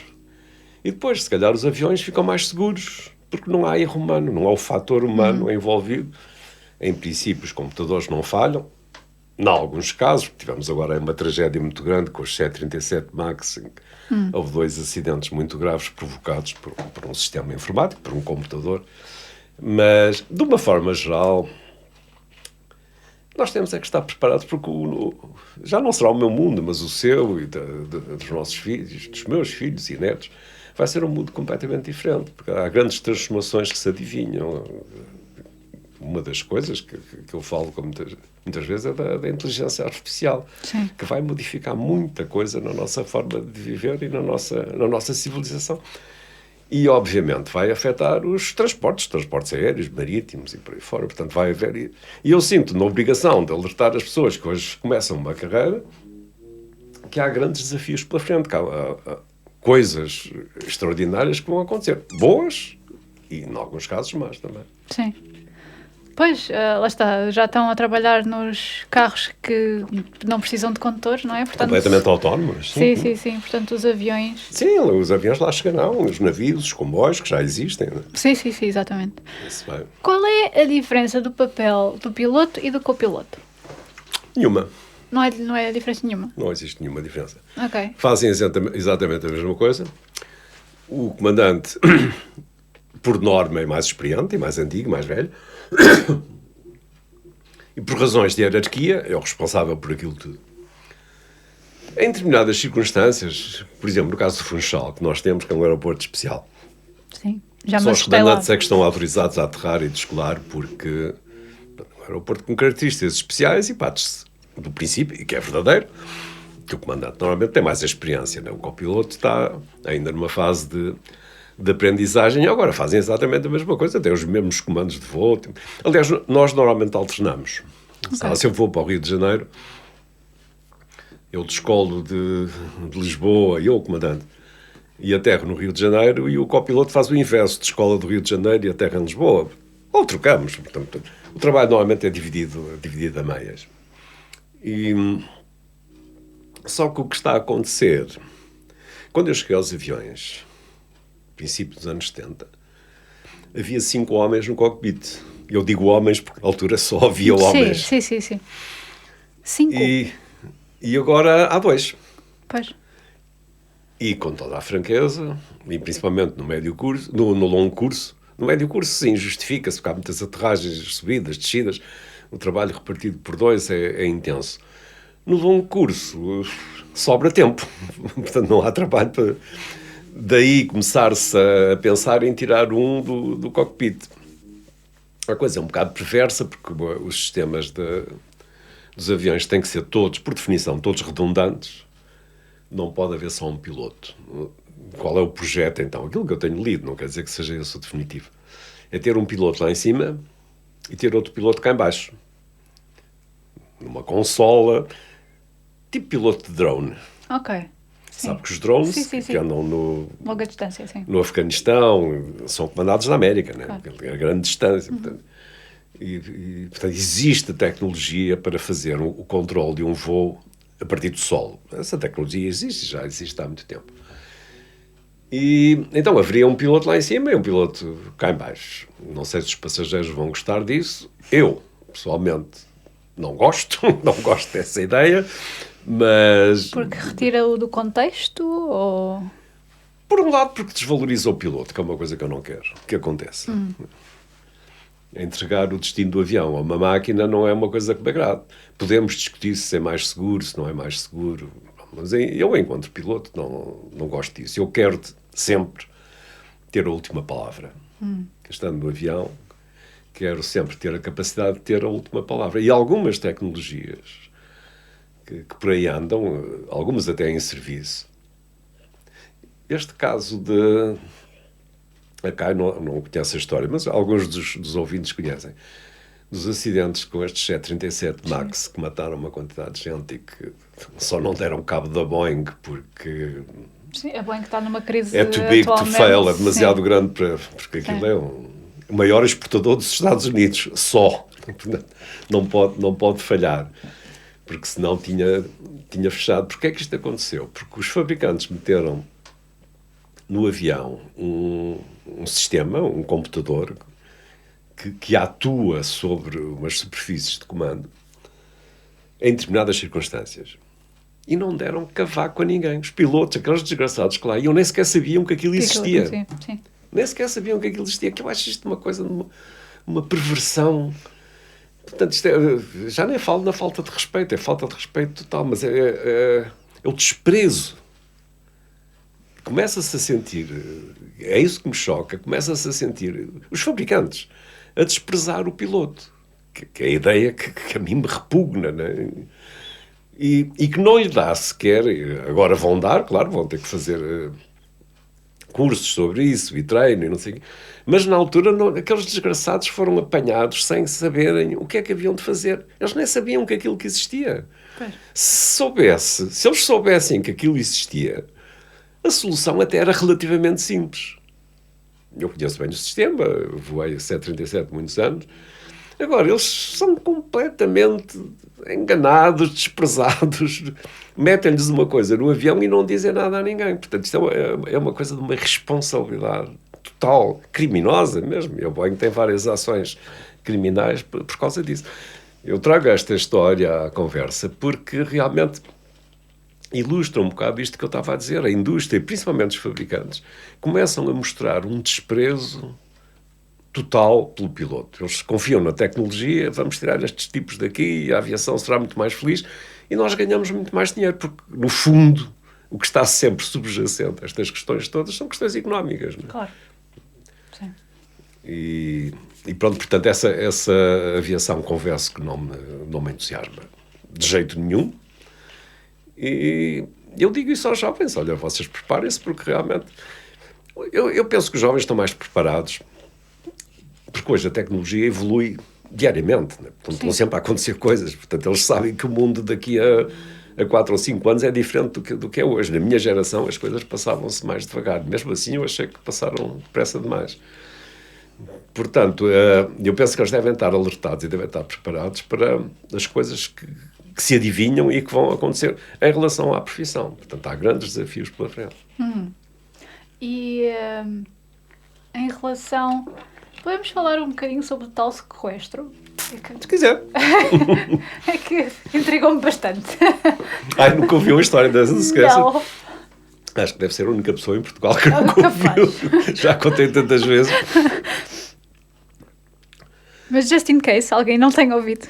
Não, de certeza. E as pessoas gostam sempre de ouvir. A história é interessante, né? Nem toda a gente se pode gabar de ter sido sequestrado num avião.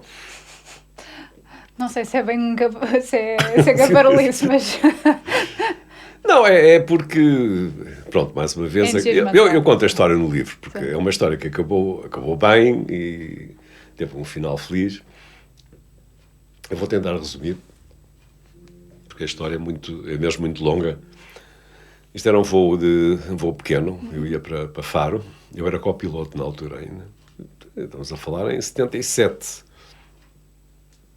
1977. Era ir a Faro e voltar, era aquilo que a gente gostava, vamos ali e voltamos, temos o dia ganho. Hoje em dia isso já não existe. Hoje em dia fazem-se 4, 5 voos por dia, agora ir a Faro e voltar, isso já não existe. Mas era assim um dia fácil de ganhar. Era ao fim da tarde, às 6 da tarde a partida.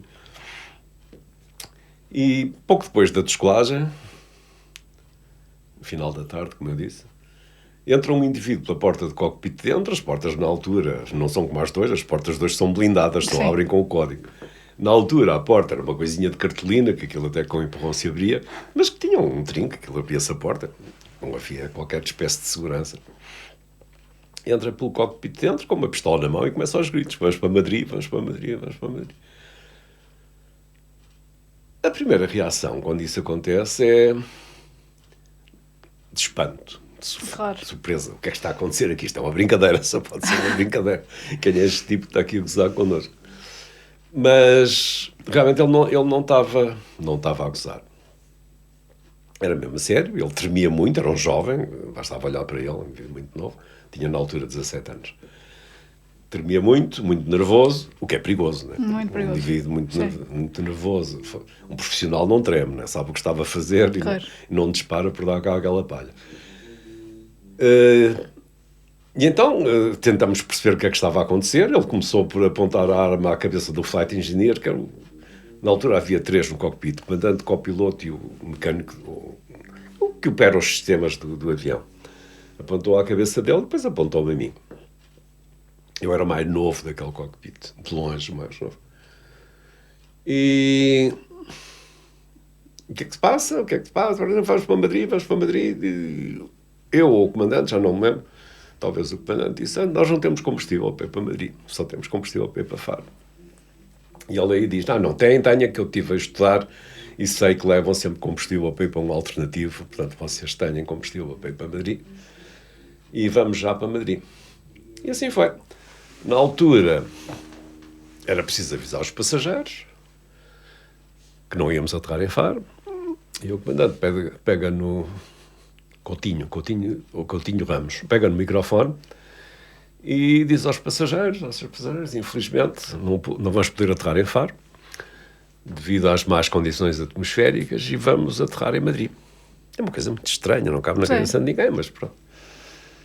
Só que estava daqueles fins de tarde que a gente olhava pela janela do avião e via de Vila Real de Santo António até à Ponta de Sagres. Uma noite fantástica, tudo. Condições climatéricas. Condições atmosféricas. Está tudo maluco aqui. Bom, e lá apontamos a Madrid.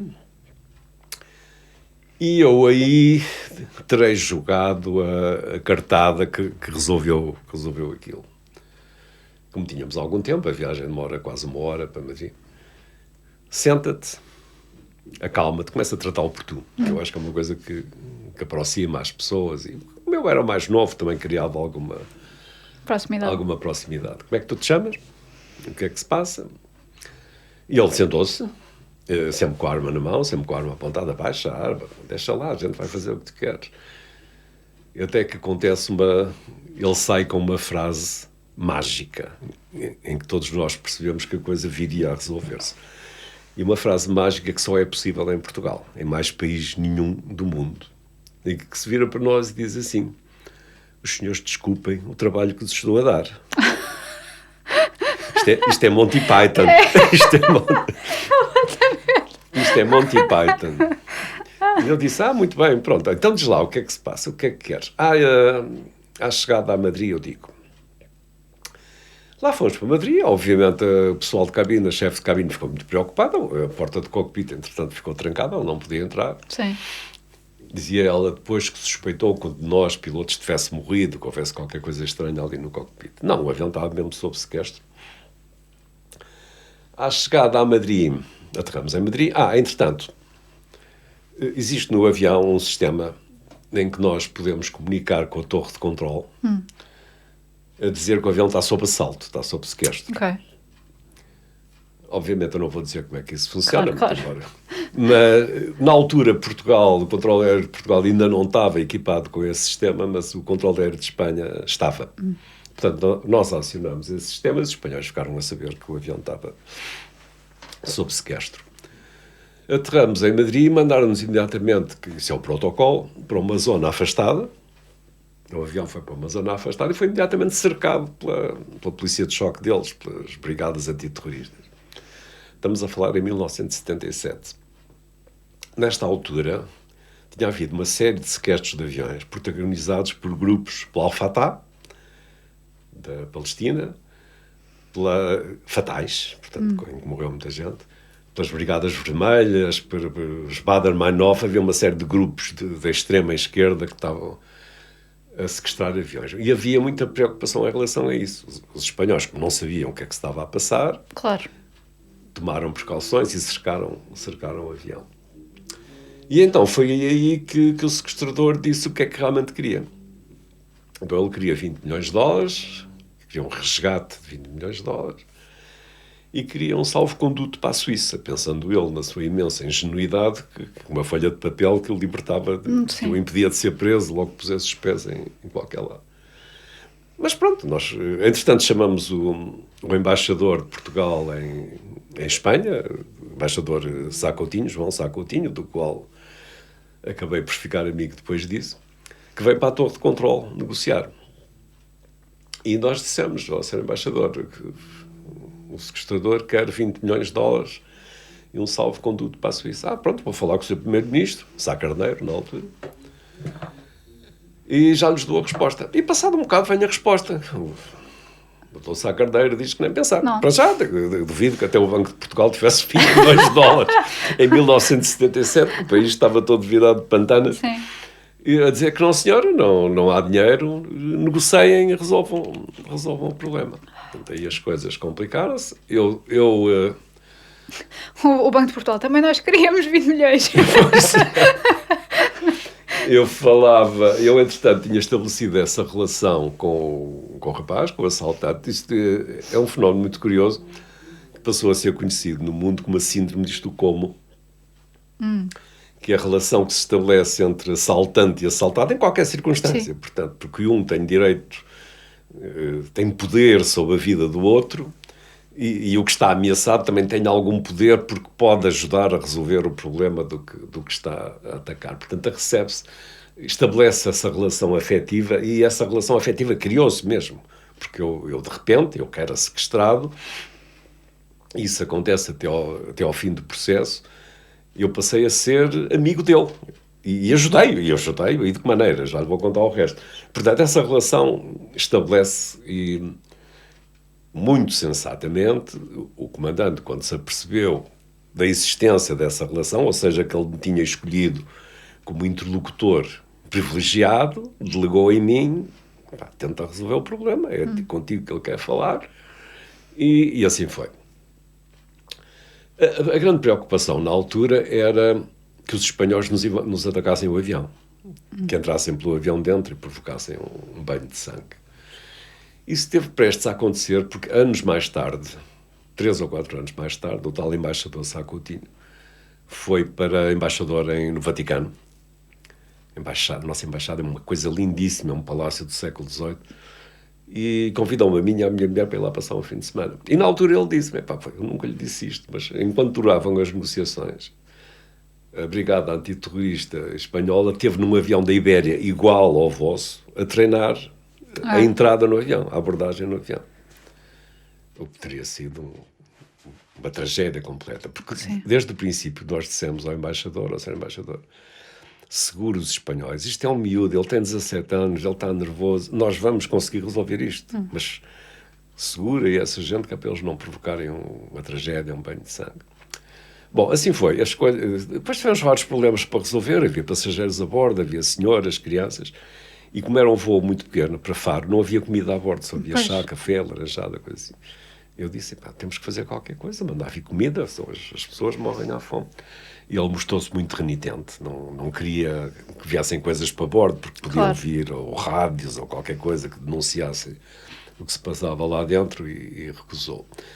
Mas permitiu que essas pessoas saíssem do avião. E nós sabemos, pelos livros, que quando um sequestrador começa a libertar pessoas, começa a ceder. Ou seja, ele de grau em grau, ele vai acabar por ceder definitivamente. Portanto, é o primeiro sinal de cedência, porque os alfatás da vida e os não sei, esses não libertam ninguém, né? E esses rebentam tudo logo a seguir. Pois.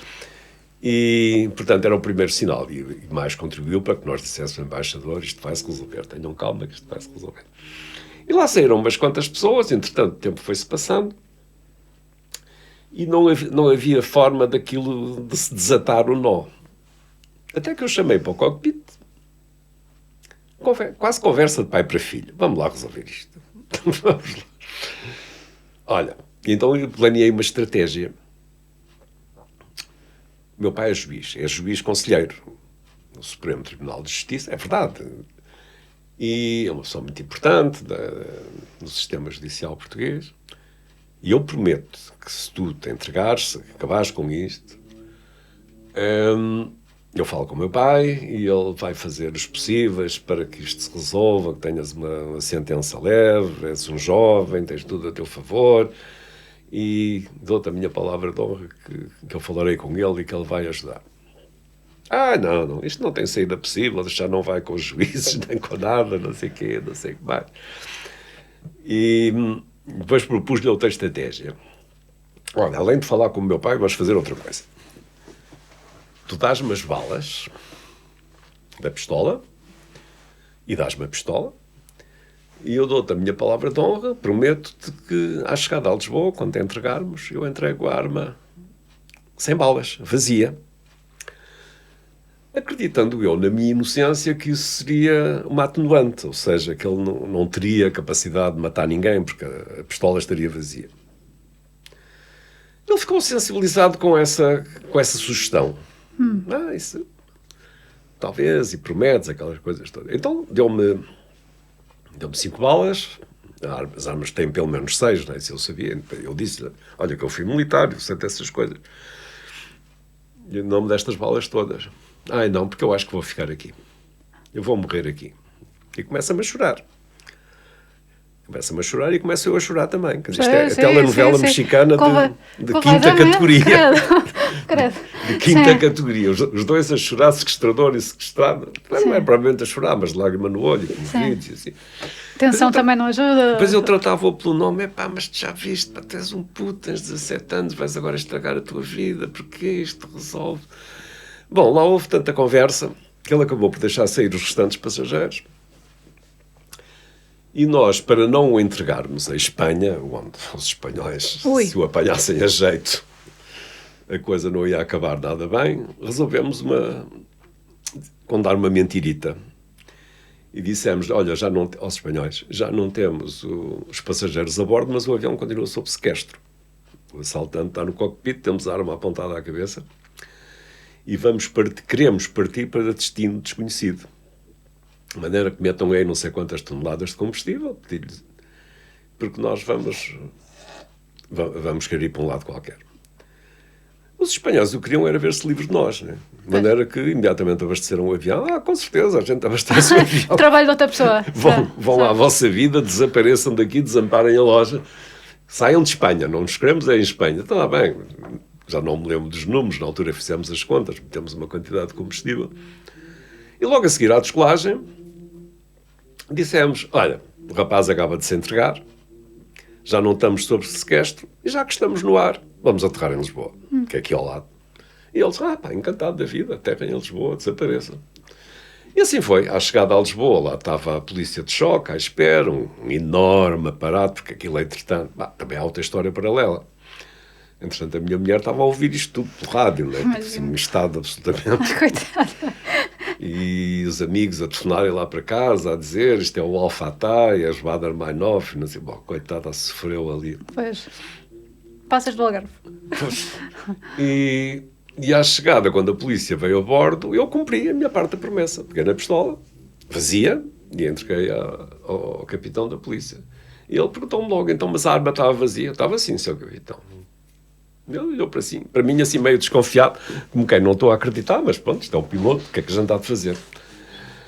Logo a seguir, como sempre acontece nestas situações, isto é interessante, era 2 da manhã, 3 da manhã, portanto tínhamos ficado um tempão em Espanha, há um debriefing, são chamadas as autoridades do aeroporto e da companhia, e é feito um debriefing da situação, ou seja, em que vamos contar aquilo que aconteceu e como foi resolvido. Então lá estava o presidente da TAP, o diretor do aeroporto, o comandante da polícia, as autoridades todas. E eu contei a história das balas. Tenho aqui 6 balas.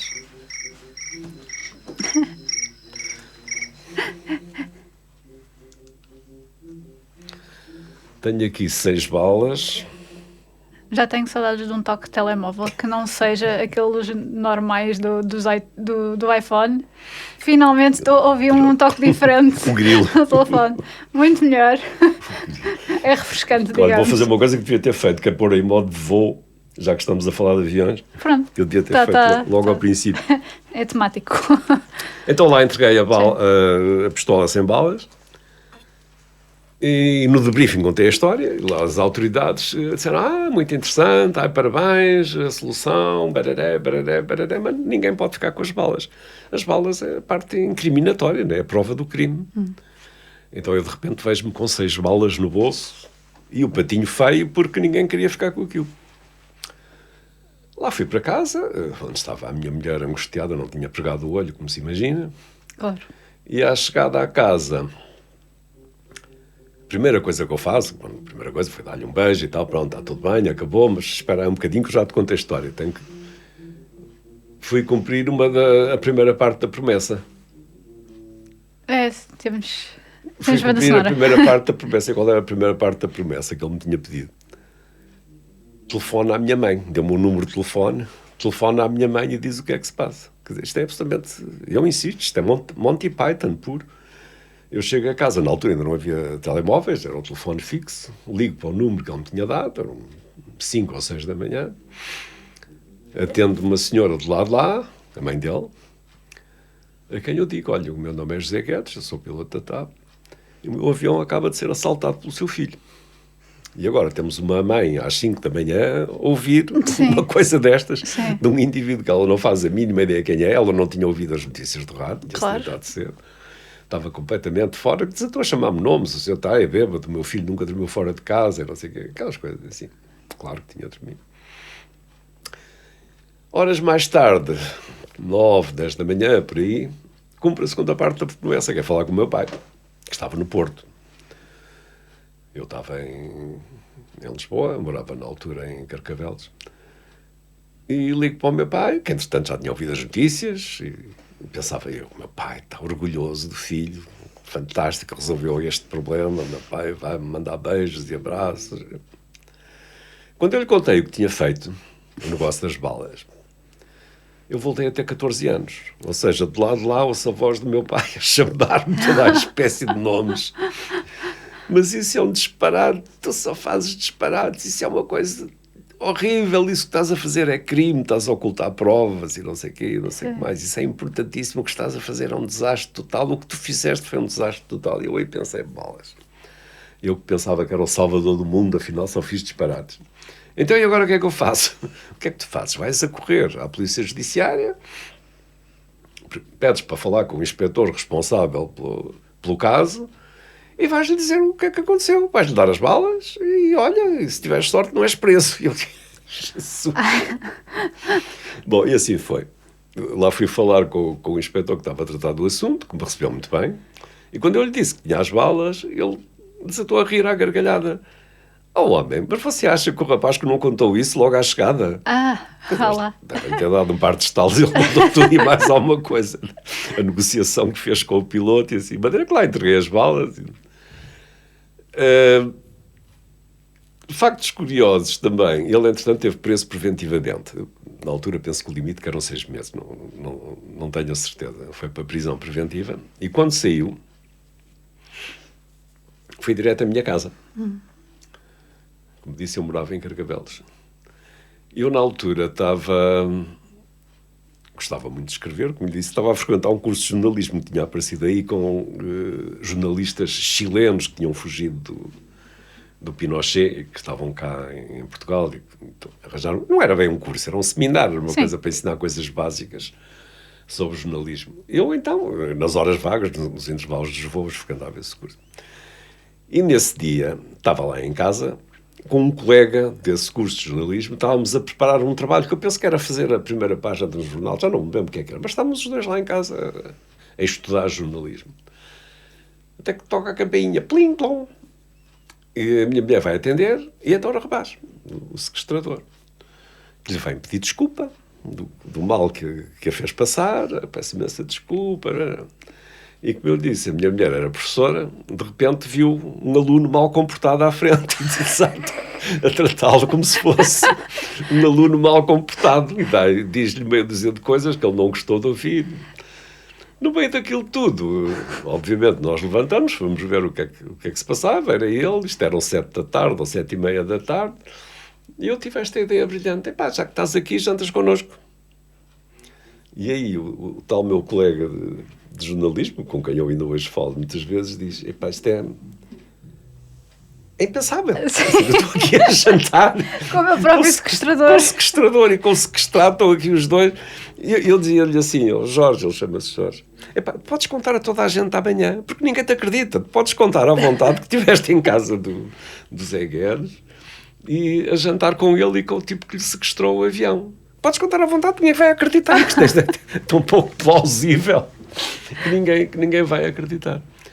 Meses depois dá-se o julgamento, muito avisadamente a TAP, por questões de imagem, não se constituiu parte, ou seja, não queria indemnizações, não queria, nem sequer apresentou queixa. Portanto, isto é um crime público, nem precisava. E o comandante não foi ao julgamento por decisão da própria TAP, fui eu. porque já sabiam que ia acontecer aquilo que aconteceu. Eu vou como testemunha da acusação, mas ao fim de 5 minutos transformo em testemunha de defesa. Sim. Começa a dizer que ele é um tipo que não pôs a vida de ninguém em causa, que é um indivíduo muito inteligente, que é um indivíduo brilhante. Ele já fazia programas sobre OVNIs, para a RTP na altura. Ok. Portanto, com 16 anos, 15, 16 anos. E que seria uma pena perder este rapaz. Portanto, isto foi um ato estúpido. Ele já tem castigo que chegue, mas vamos tentar fazer qualquer coisa por este rapaz e vamos tentar encaminhá-lo. Portanto, ele, no fim disto tudo, e para resumir, levou uma pena suspensa. Foi condenado a 10 anos de cadeia, mas com pena suspensa, portanto não foi para a prisão, não cumpriu pena de prisão. E acabou por ser muito bem sucedido na vida, sempre ligado aos mídia, à informação, à RTP, à TSF e assim. Apareceu no lançamento do livro, do Aviador, para me dar um abraço, que foi o momento Monty Python do lançamento. Sim.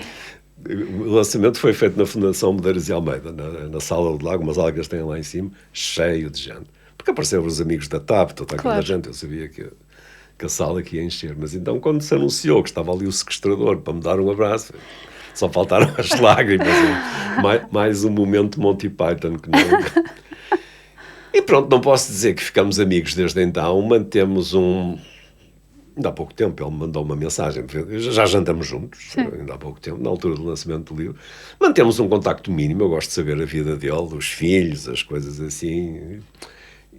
Porque eu sei que esta história para ele, ainda por cima que ele foi bem sucedido na vida, esta história é um bocadinho embaraçosa, portanto ele não gosta de estar sempre a falar no assunto. Portanto ele vai ouvindo as minhas histórias, ele ficou com reconhecimento pela forma como eu... aliás, faltou aqui uma pequena história. Logo a seguir, 2 ou 3 dias depois do sequestro, aparece-me o pai dele lá em casa a dizer que ele queria muito falar comigo. Estava na prisão, na penitenciária em Lisboa. Eu, na altura, para me proteger, fui falar com os meus chefes, com a hierarquia da TAP, e dizer, olha, passa-se isto assim, porque isto era notícia de jornal, de televisões, e o país, durante 4 ou 5 dias, viveu isto. O rapaz quer falar comigo. O que é que vocês acham? Portanto, eu não vou entrar na penitenciária sem a cobertura da hierarquia. E na altura havia uma linha de pensamento que dizia, isto é demasiado ingênuo para ser verdade. Isto é um balão de ensaio para uma coisa qualquer maior. Portanto, provavelmente o Puto quer-te dizer que há coisas em preparação, assim não podemos perder esta oportunidade. Vai lá ouvi-lo. Ele pode dizer qualquer coisa, mas pode dizer coisas importantes, também pode não dizer nada, mas acho que não se perde nada em ouvir, ver o que é que ele tem a dizer. E assim foi, comprei um livro, ofereci-lhe um livro, levei-lhe um livro de presente, e fui visitá-lo à penitenciária. O que é que ele queria? Queria-me dar um abraço e agradecer só a forma como eu tinha lidado com o assunto. Isso é entrenecedor. É completamente entrenecedora. Muito obrigado, ajudaste muito bom, muito obrigado, uma boa alma, coisas assim. E pronto, e assim foi. E a história de eu chamaria a isto um sequestro à portuguesa, porque eu acho que em país nenhum do mundo isto podia ter acontecido desta forma. Um sequestrador a dizer, peço imensa desculpa pelo trabalho que eu vos estou a causar, é Não, isso é português, é lusitano puro. É português e é Monty Python também. Assim, é uma coisa híbrida, são os dois a falar ao mesmo tempo. Mas chegou-se a perceber o porquê? O que é que levará uma pessoa isso foi... Ainda tivemos essa conversa no avião. Já em Madrid, penso eu, quando estávamos nas negociações. E quando o Sá Carneiro disse que não dava nem o dinheiro, nem o salvo-conduto. O que é que se passa? Porquê é que fizeste isto? Ele nunca tinha andado de avião, foi a primeira vez que entrou no avião. Porquê é que fizeste isto? Porquê é que fizeste esta porcaria? Então depois começou-me a contar uma história de problemas com os pais, que eu não vou contar aqui, porque penso que a mãe que ainda é viva... Pronto, problemas sérios a nível conjugal, familiar e assim...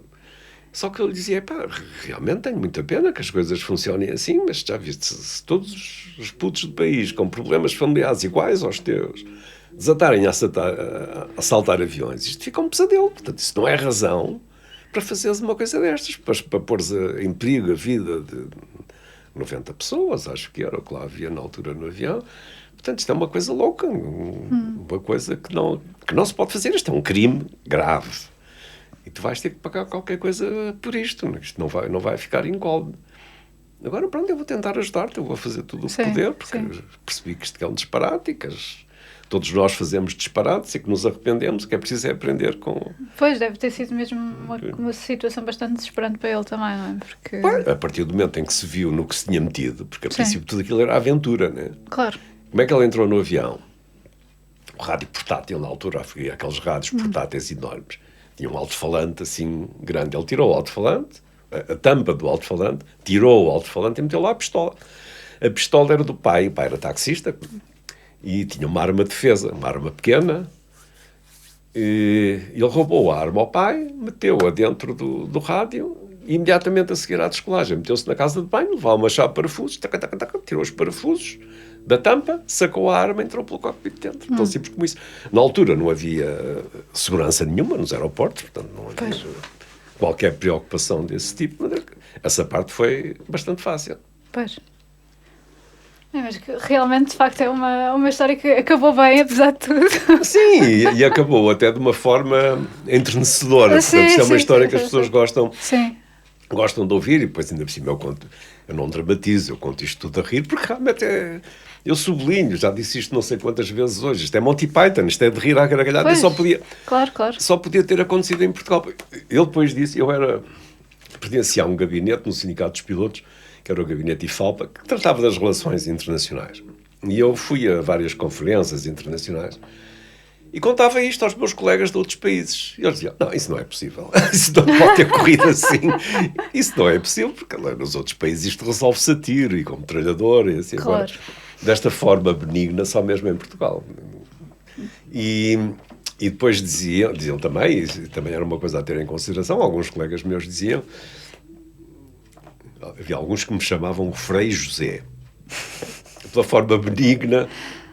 Eu dizia, tu trataste o puto tão bem que se calhar amanhã aparecem outros a assaltar os aviões na expectativa... À expectativa de estar lá um José. Já fui dizendo, olha, esse Zé só há um e as coisas não voltam a acontecer da mesma maneira. Este foi um caso absolutamente circunstancial e irrepetível. Sim, é relativamente uma coisa mesmo inédita. Pronto, lá está. Correu bem, o que é o que importa mais. Até. Claro, e não só correu bem, como isso magoa. A fase subsequente correu muito bem também. Portanto, valeu a pena ter investido naquele rapaz, porque ele teve sucesso na vida, tem família, tem filhos, e é uma boa pessoa, é inegável. E pronto, e foi bom tê-lo poupado às consequências trágicas de ir para a cadeia durante 4 ou 5 anos, ou assim, de onde nunca sairia a mesma pessoa, né? Portanto, foi libertado dessa fase. Zé, para terminarmos, porque eu ficava aqui mais umas quantas horas a ouvir histórias. Eu abusei da palavra. Não há abuso qualquer, absolutamente nenhum. Uma coisa que de facto é abordado muitas vezes por causa disso, conselhos para quem tem medo de voar. Essa é parte... Um bocadinho mais Frei José. Mas... Não, é a parte da canonização, em que eu falo às vezes do caminho da canonização. Eu vou contar uma breve história, mas eu tenho mais. Sim, eu sei. Não, a propósito do medo de voar. Sim. Uma das minhas leitoras que comigo se corresponde através do Facebook, do Messenger, era uma portuguesa que morava e mora em Londres e que uma vez por ano tinha que vir a Portugal visitar a família. Então era uma aerofóbica em último grau, era daquele género que chega ao aeroporto e volta para trás. Portanto, tinha pânico de voar, tinha horror de voar. E depois começou a ler as coisas que eu... Descobriu a minha página do Facebook, começou a ler as coisas que eu escrevia, sempre em tom de ligeiro e de divertimento, e aquilo ter lá, até certo ponto, tranquilizado. A forma como eu contava as histórias e o facto de todas elas terem um final feliz. Depois comprou o livro, e um dia eu sou confrontado com esta notícia. consegui controlar tão bem o medo de voar que agora estou a candidatar-me à hospedeira da EasyJet. Eu disse, então, espera lá, eu vou daqui direto para a canonização. O Papa sabe disto, canoniza-me já. E foi mesmo. E hoje trabalha na EasyJet, é a hospedeira da EasyJet. E no ano passado, no verão, eu estive na Feira do Livro a dar autógrafos, que a editora convidou-me para fazer, o que eu faço com muito gosto. E apareceram os pais dela, que moram cá em Portugal, a agradecer-me. Que sorte, que coisa boa. Eu disse, bom, eu não fiz milagre nenhum, eu não faço milagres, eu não sei fazer milagres, oxalá soubesse. Quem fez o trabalho todo foi a vossa filha, ela é que é notável. Isso também vai dar a um outro facto. Eu, entretanto, também colaborei em uns cursos de medo de voar, falando sobre a parte técnica. Portanto, neste momento já se fazem uns cursos em Lisboa para pessoas que têm medo de voar. E, entretanto, falando com um psiquiatra, meu amigo, que tem lidado com situações desse tipo, especialmente com fobias, mas com a fobia de voo também. Ele dizia-me assim, olha, é muito recorrente. Quando a pessoa vence a fobia, seja ela qual for, passa para o extremo oposto. Ou seja, quem vence a fobia de voo, normalmente transforma-se em viajante compulsivo. E eu conheço vários casos assim, de pessoas que tinham terror de voar e que, tendo ultrapassado essa fase, que se tornaram em viajantes compulsivos. É muito curioso. E nesse caso, lá está, não pode haver viajante mais compulsivo que uma hospedeira da EasyJet, que voam todos os dias, não sei quantas vezes. Pois.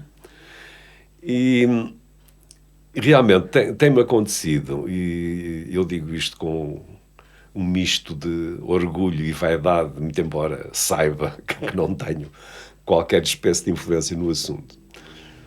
Com alguma frequência aparecem pessoas a dizer, olha, tenho muito medo de voar, mas depois de falar consigo sinto-me um bocado mais calmo, mais calma e viajo com mais tranquilidade. É muito reconfortante, porque, muito embora tenha a certeza que em nada contribui para isso, mas é muito confortante sabermos que de alguma forma podemos ajudar. Portanto, que isso é um drama, que poucas pessoas se apercebem do drama que isso é. Eu, como disse, participei em 2 cursos desses do medo de voar. 90% mulheres. Depois 2 ou 3 homens, pelas razões que eu já disse. Os homens não dão a cara, né? Têm vergonha de dizer que têm medo de voar. Têm mais medo de voar que as mulheres, mas têm vergonha de dizer. Então, casos absolutamente dramáticos Estou-me a lembrar de uma senhora, uma mulher dos seus 40 anos, de trabalhar para uma multinacional que recusou vários cargos muito melhor remunerados nessa mesma multinacional porque teria que viajar de avião. Portanto, há pessoas que abdicam de progressões na carreira, porque o medo de voar está tão presente que as pessoas não têm coragem de enfrentar isso. Uma outra, que eu também não vou dizer o nome, que casou com um estrangeiro e que dizia, eu não conheço a minha família da Holanda, que eu não entro num avião para ir para a Holanda. Isto é uma tragédia, coisas assim deste género. E depois há muitos casos. E depois há outra coisa também muito curiosa. Manda-me calar, Kai. Não. Já está na hora de a gente se ir embora. Eu acabo com esta. Nesses cursos de medo de voar, que eu recomendo, e devo recomendar porque sei que têm... O curso chama-se mesmo Voar Sem Medo. É dado por psicólogas, portanto, pessoas que estão clínicas, bem metidas dentro do assunto, e os resultados têm sido muito interessantes. Não fazem milagres, como ninguém fazem, mas ajudam e ensinam as pessoas a lidar com situações deste tipo, ensinam-nas a voar. Depois o conforto, ou o desconforto mais ou menos, mas tem ajudado muita gente. E eu participei nesses cursos, a convite da organizadora, Cristina Albuquerque, falando sobre a parte técnica, explicando como é que o avião voa, portanto, explicando aqueles mistérios todos aos aerofóbicos. E depois começaram a fazer perguntas, que eu disse, se quiserem fazer algumas perguntas, façam favor. Então começaram a falar daqueles programas de televisão, do Mayday, que está na National Geographic, dos acidentes de avião. E eu achei aquilo extraordinário. Então estas pessoas têm medo de voar e vão ver os programas dos acidentes de avião. E depois alguém me explicou, não, faz todo sentido. Tu é que não percebes. Mas o que é que eu não percebo? é uma forma de autojustificação. Ou seja, eu tenho medo de voar, mas tenho boas razões para ter medo de voar, porque passa-se isto e aquilo e aquilo e aquilo. Sim. Lidar com estas coisas é difícil. E o medo de voar realmente é uma coisa que limita muitas pessoas, causa sofrimento e limita as próprias profissões. Há pessoas que se sentem limitadas, que se veem limitadas porque realmente não conseguem vencer essa barreira. Portanto, se a CAI me permite, o que eu queria dizer aqui, já o disse muitas vezes, é que há esperança. Há ajuda, existe ajuda para isso, é só procurá-la. Não há curas milagrosas, mas há progressos muito sensíveis que ajudam as pessoas a ultrapassar essas barreiras. Curas milagrosas, como eu já disse, que não são tão milagrosas assim, por vezes são daquelas que eu mencionei há pouco. A pessoa passa do medo de voar para o viajante compulsivo. Há vários exemplos disso. Pessoas que se tornam viajantes, depois de vencerem essa barreira, passam a viajar pelo mundo fora. Sim. Sim. Ninguém mais as segura. Claro. Também para compensar o tempo em que não voavam, não é? Exatamente. Zé, onde é que o podem encontrar? Portanto, A mim? Sim. Portanto, no Facebook? Então, no Facebook tem uma página que se chama O Aviador, onde são coisas relacionadas com o livro. E estou também no Twitter. Sempre com coisas de aviação. Portanto, é o tema que eu conheço, é aquilo que as pessoas querem ouvir. Não se interessam minimamente pelos meus outros interesses. Eu sei o que é que as pessoas querem. Para minha surpresa, continua a haver um enorme fascínio com a aviação. E a prova disso, aquilo que eu disse há pouco, essa página do Aviador no Facebook tem 20 e tal mil seguidores, o que eu acho que é interessante. E a do Twitter começou há pouco tempo, também já vai em 4 mil, ou perto de 5 mil, ou assim. Portanto, as pessoas têm esse fascínio. E eu gosto dessa ligação da autor-leitor. Acho muito estimulante este contacto diário e tenho tempo, tenho disponibilidade. Gosto, de maneira que estamos todos felizes. Pronto. Dos livros, então, é O Aviador. O Aviador, é o mais recente, e o primeiro do tal avião que caiu no Rio Tejo, que se chama Na Rota do Yankee Clipper. Esse livro não está no mercado, mas pode ser comprado nos sites de vendas online, na WOC e na... Ok. E depois eu deixo os títulos todos nas descrições. Tá bem. As pessoas sabem onde encontrar. De resto, as pessoas que falam aos meus sites já sabem isso, porque perguntam ambas as coisas. Claro. Muitíssimo obrigada. O prazer foi meu, Kai. E a ver se... Peço desculpa ter abusado do tempo de antena. Não, eu ia convidá-lo para um próximo episódio noutra altura, porque acho que aqui fica muita história por contar. Porque eu gosto realmente tanto disto que às vezes excede-me um bocado.